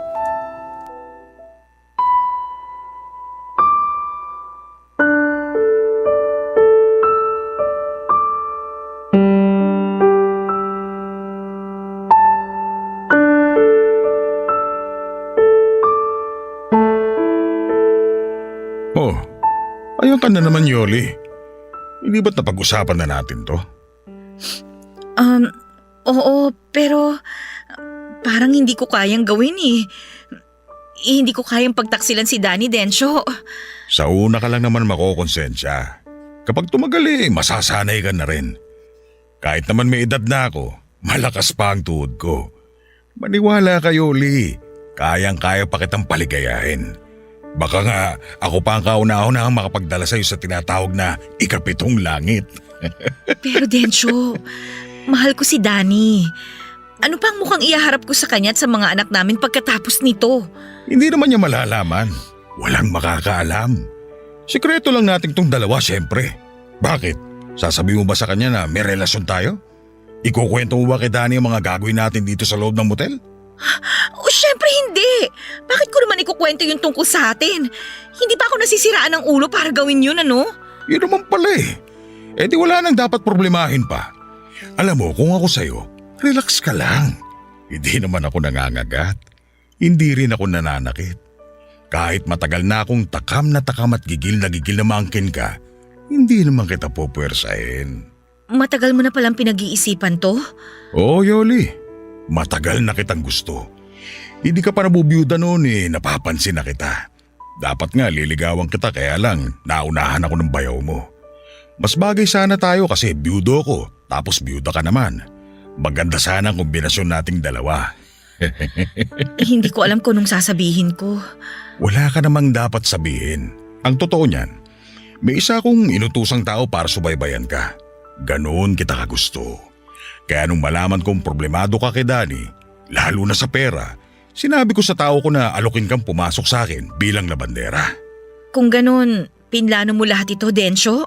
Oo, at wala akong pinagsisisihan sa mga ginawa ko. Dahil bukod sa natutulungan kita, palagi pa kita nakikita at nakakasama sa bahay. Parang asawa na rin ang tingin ko sa'yo. Ikaw kasi ang nag-aasikaso ng lahat sa bahay at ng mga pangangailangan ko. Totoo ba talaga ang mga sinabi mo, Densyo? Oo, Yoli. Totoo lahat ng mga sinabi ko. Kung pwede nga lang kitang pilitin na sumama na lang sa akin. Ang laki ng bahay ko at mag-isa lang ako ron. Pwede kang tumira sa akin kahit isama mo pa ang mga anak mo. Kapag nakapagtapos na ng kolehiyo ang bunso ko, lilipad na siya pa Italia. Napetisyon na siya ng mga kapatid niya ron. May iwan na talaga ako mag-isa sa bahay. Malungkot mag-isa. Hindi pwede. Hindi ko iiwan si Danny para tumira sa bahay mo kahit gaano pa yung kalaki. Kahit gaano ka pa kayaman. Alam ko naman yun. Kaya nga kontento na ako na nakikita kita araw-araw. Mabuti na lang talaga at pumayag ka magtrabaho sa bahay ng 6 na araw sa loob ng 1 linggo. Alam mo ba, lagi kong pinagpapantasya na may nangyayari sa ating dalawa sa kama ng guest room ko. Madalas tuwing naghahanda ka ng pagkain sa kusina, doon tayo sa may lababo. O kaya sa sopa, sa lahat ng sulok ng bahay. Iniisip ko itsura mo habang pinaliligaya kita at pinaliligaya mo ko. Densyo! Pero dahil ginagalang kita, ay nagpigil ako. Matinding pagpipigil sa sarili ang ginawa ko. Alam mo ba yon? Kaya nang pumayag ka mag-motel tayo ngayon, halos mapatalon ako sa sobrang kaligayahan. Sa wakas, mapapasaking ka na rin. Matutupad na ngayon ang lahat ng mga pantasya ko noon. Ang bango mo talaga. At ang sexy mo rin sa suot mo ngayon. Lalo ko nang gigigil sa'yo. Sandali lang, Densyo. Tumatakbo ang oras. Sayang naman kung mauubos lang sa kwentuhan natin, di ba? Pwede naman nating ituloy yung pag-uusap natin mamaya pagkatapos nating paligayahin ang isa't isa. Alam mo ba na pinagandaan ko talaga ang araw na to sa sobrang kasabikan ko? Anong ibig mong sabihin? Meron akong ininom kanina sa bahay. Alam mo na, pampatibay ng resistensya. Pampalakas ng tuhod. Alam ko kasing mapapalaban ako ng matindi ngayon. Kaya dapat hindi ako mapahiya sa'yo. Ay naku, ano naman yung ininom mo? Baka kumapano ka niyan. Sana nagbalot ka na lang. Pampalakas din naman yun ng tuhod eh. Mas mabisa sa balot yung ininom ko, kaya ihanda mo ng sarili mo, Yoli. Tiniti ako sa yung hindi mo malilimutan ang gabing to. Sandali, lalakasan ko lang yung aircon para mas malamig. Relax ka lang muna dyan, ha?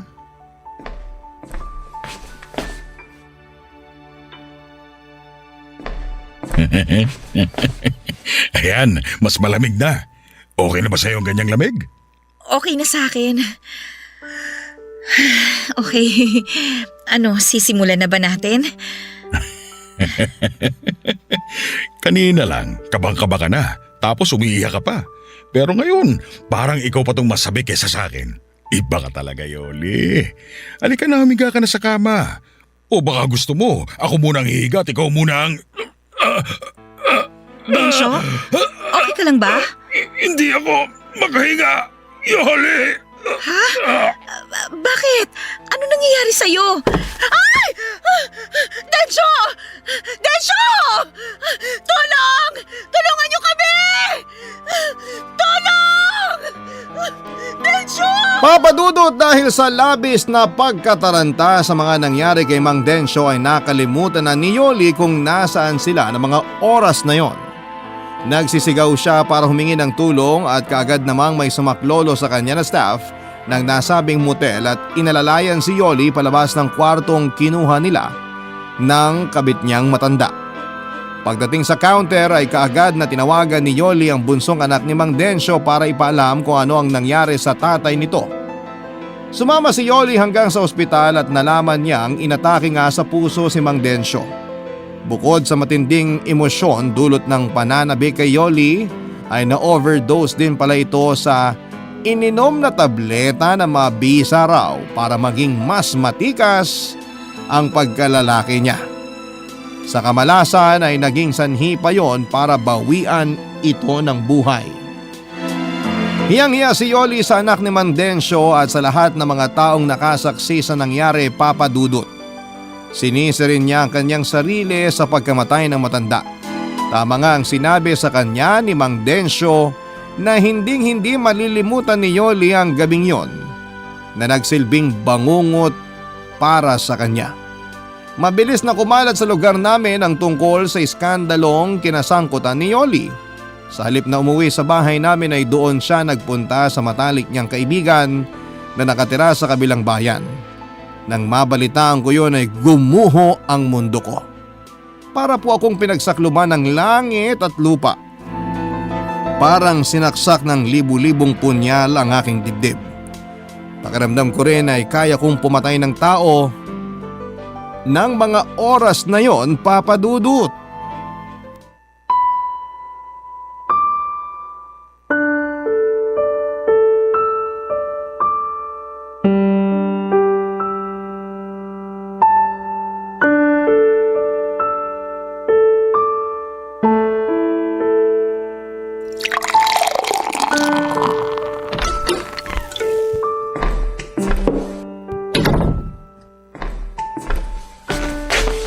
Magaling! Napakagaling! Wala na nga kayong malamon. Nagagawa mo pang lumaklak ng alak, Danilo. Tinamaan ka talaga ng lintik, ano? Naku, andito na naman pala ang ate kong bungangera at pakialamera. Ano, masaya ka na ngayon? Wala na si Yoli. Hindi na umuwi rito mula nung matigok sa motel yung kabit niyang matanda. Sira na ang pamilya namin. Masaya ka na ba, ha Ate Susan? Masaya na ba kayo? At ano naman ang dapat kong ikasaya sa nangyari, Aber? Hoy, ang kapal naman ang mukha mong pagsalitaan ako ng ganyan. Eh bakit? Nasasaktan ka? Kasi totoo. Kung di ko pa alam, ayaw nyo naman talaga sa relasyon namin ni Yoli. Nagkukunwari lang kayong tanggap nyo na kami pero ang totoo, hinihintay nyo lang na magkasira kami at tuluyan ng maghiwalay. Hoy Danilo! Dahan-dahan ka sa pananalita mo ha? Oo, totoong ayaw ko sa relasyon ninyo ni Yoli noon. At nasasaktan ako sa nakikita kong sitwasyon mo ngayon. Ate, hindi ako makapaniwala. Nagawa kong iputan ni Yoli sa ulo. Naging tapat ako sa kanya. Iniwan ko yung dating girlfriend ko para piliin siya at ang mga pamangkin ko. Ang sakit eh. Para akong mamamatay sa sakit. Ay naku Danilo! Tumahang ka na! Ano ba kasi itong pinasok mo? Alam ko namang napakalaki ng pagkukulang ko sa mag-iina ko, ate. Napabayaan ko sila na mapabarkada ako at natutong magbisyo. Pero sapat na dahilan ba yun para lukuhin ako at pagtakasilan ni Yoli? Para sumama siya sa matandang amo niya at magbiglang liko? Hindi kita masasagot dyan.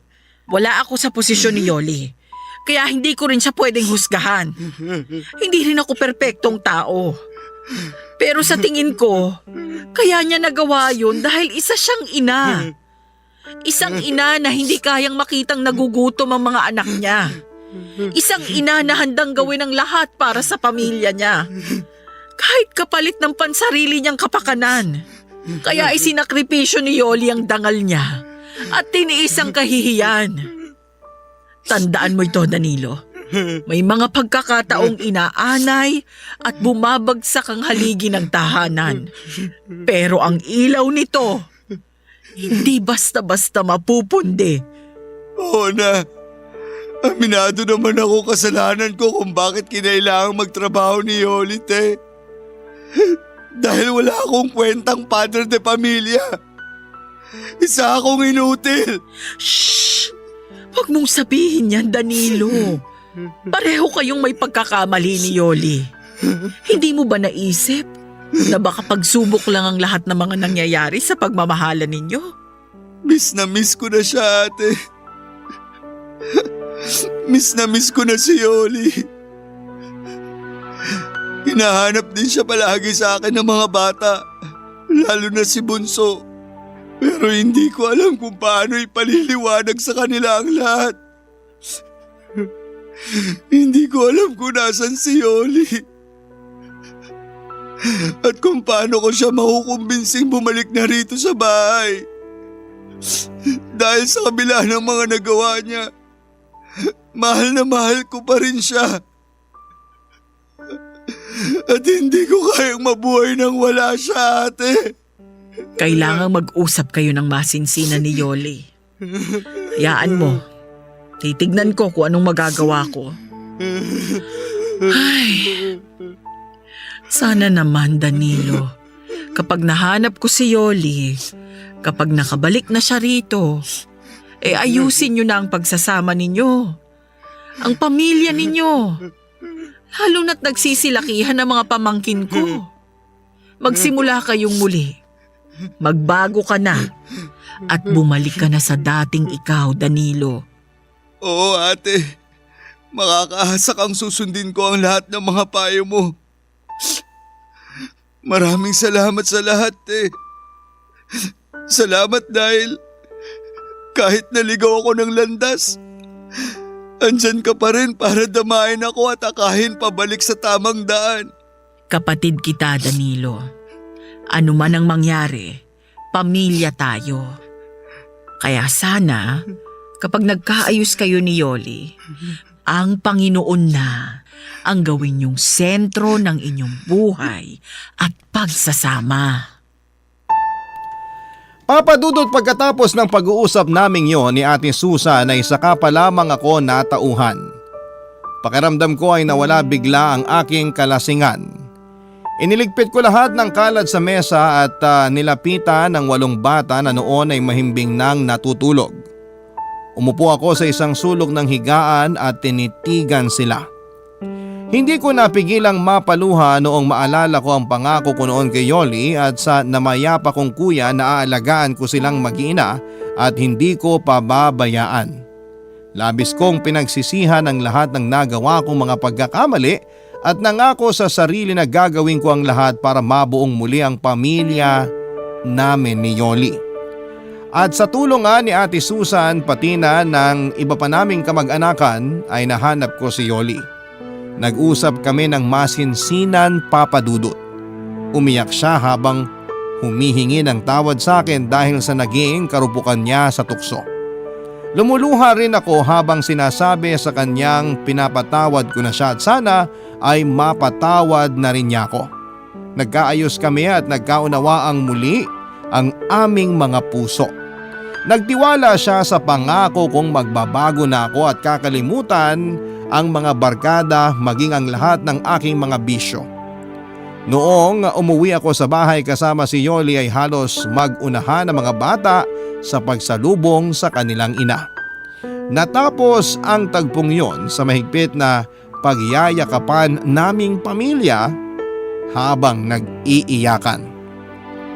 Ngayon, Papa Dudut, ay kasal na kami ni Yoli at magkatulong sa paghahanap buhay para matustusan ang pag-aaral at iba pang mga pangangailangan ng 8 naming mga anak. Kagaya ng payo sa akin ni Ate Susan ay ginawa naming sentro ng aming buhay ang pagmamahalan at ang Panginoon. Ang 6 na araw na para sa pagtatrabaho ay nakalaan para sa aming hanap buhay at ang linggo naman ay para sa aming pamilya. Kinalimutan na po namin ang mga hindi magandang nangyari sa nakaraan. Sa hirap at ginhawa ay magkasama naming haharapin ang mga pagsubok, Papa Dudut.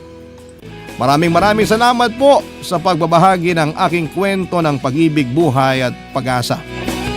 More power po sa Barangay Love Stories at sa Barangay LS. Ang inyong forever kapuso at kabarangay, Danny. Nagustuhan ng iyong napakinggan? Ituloy yan via live stream sa www.gmanetwork.com/radio. Barangay LS 97.1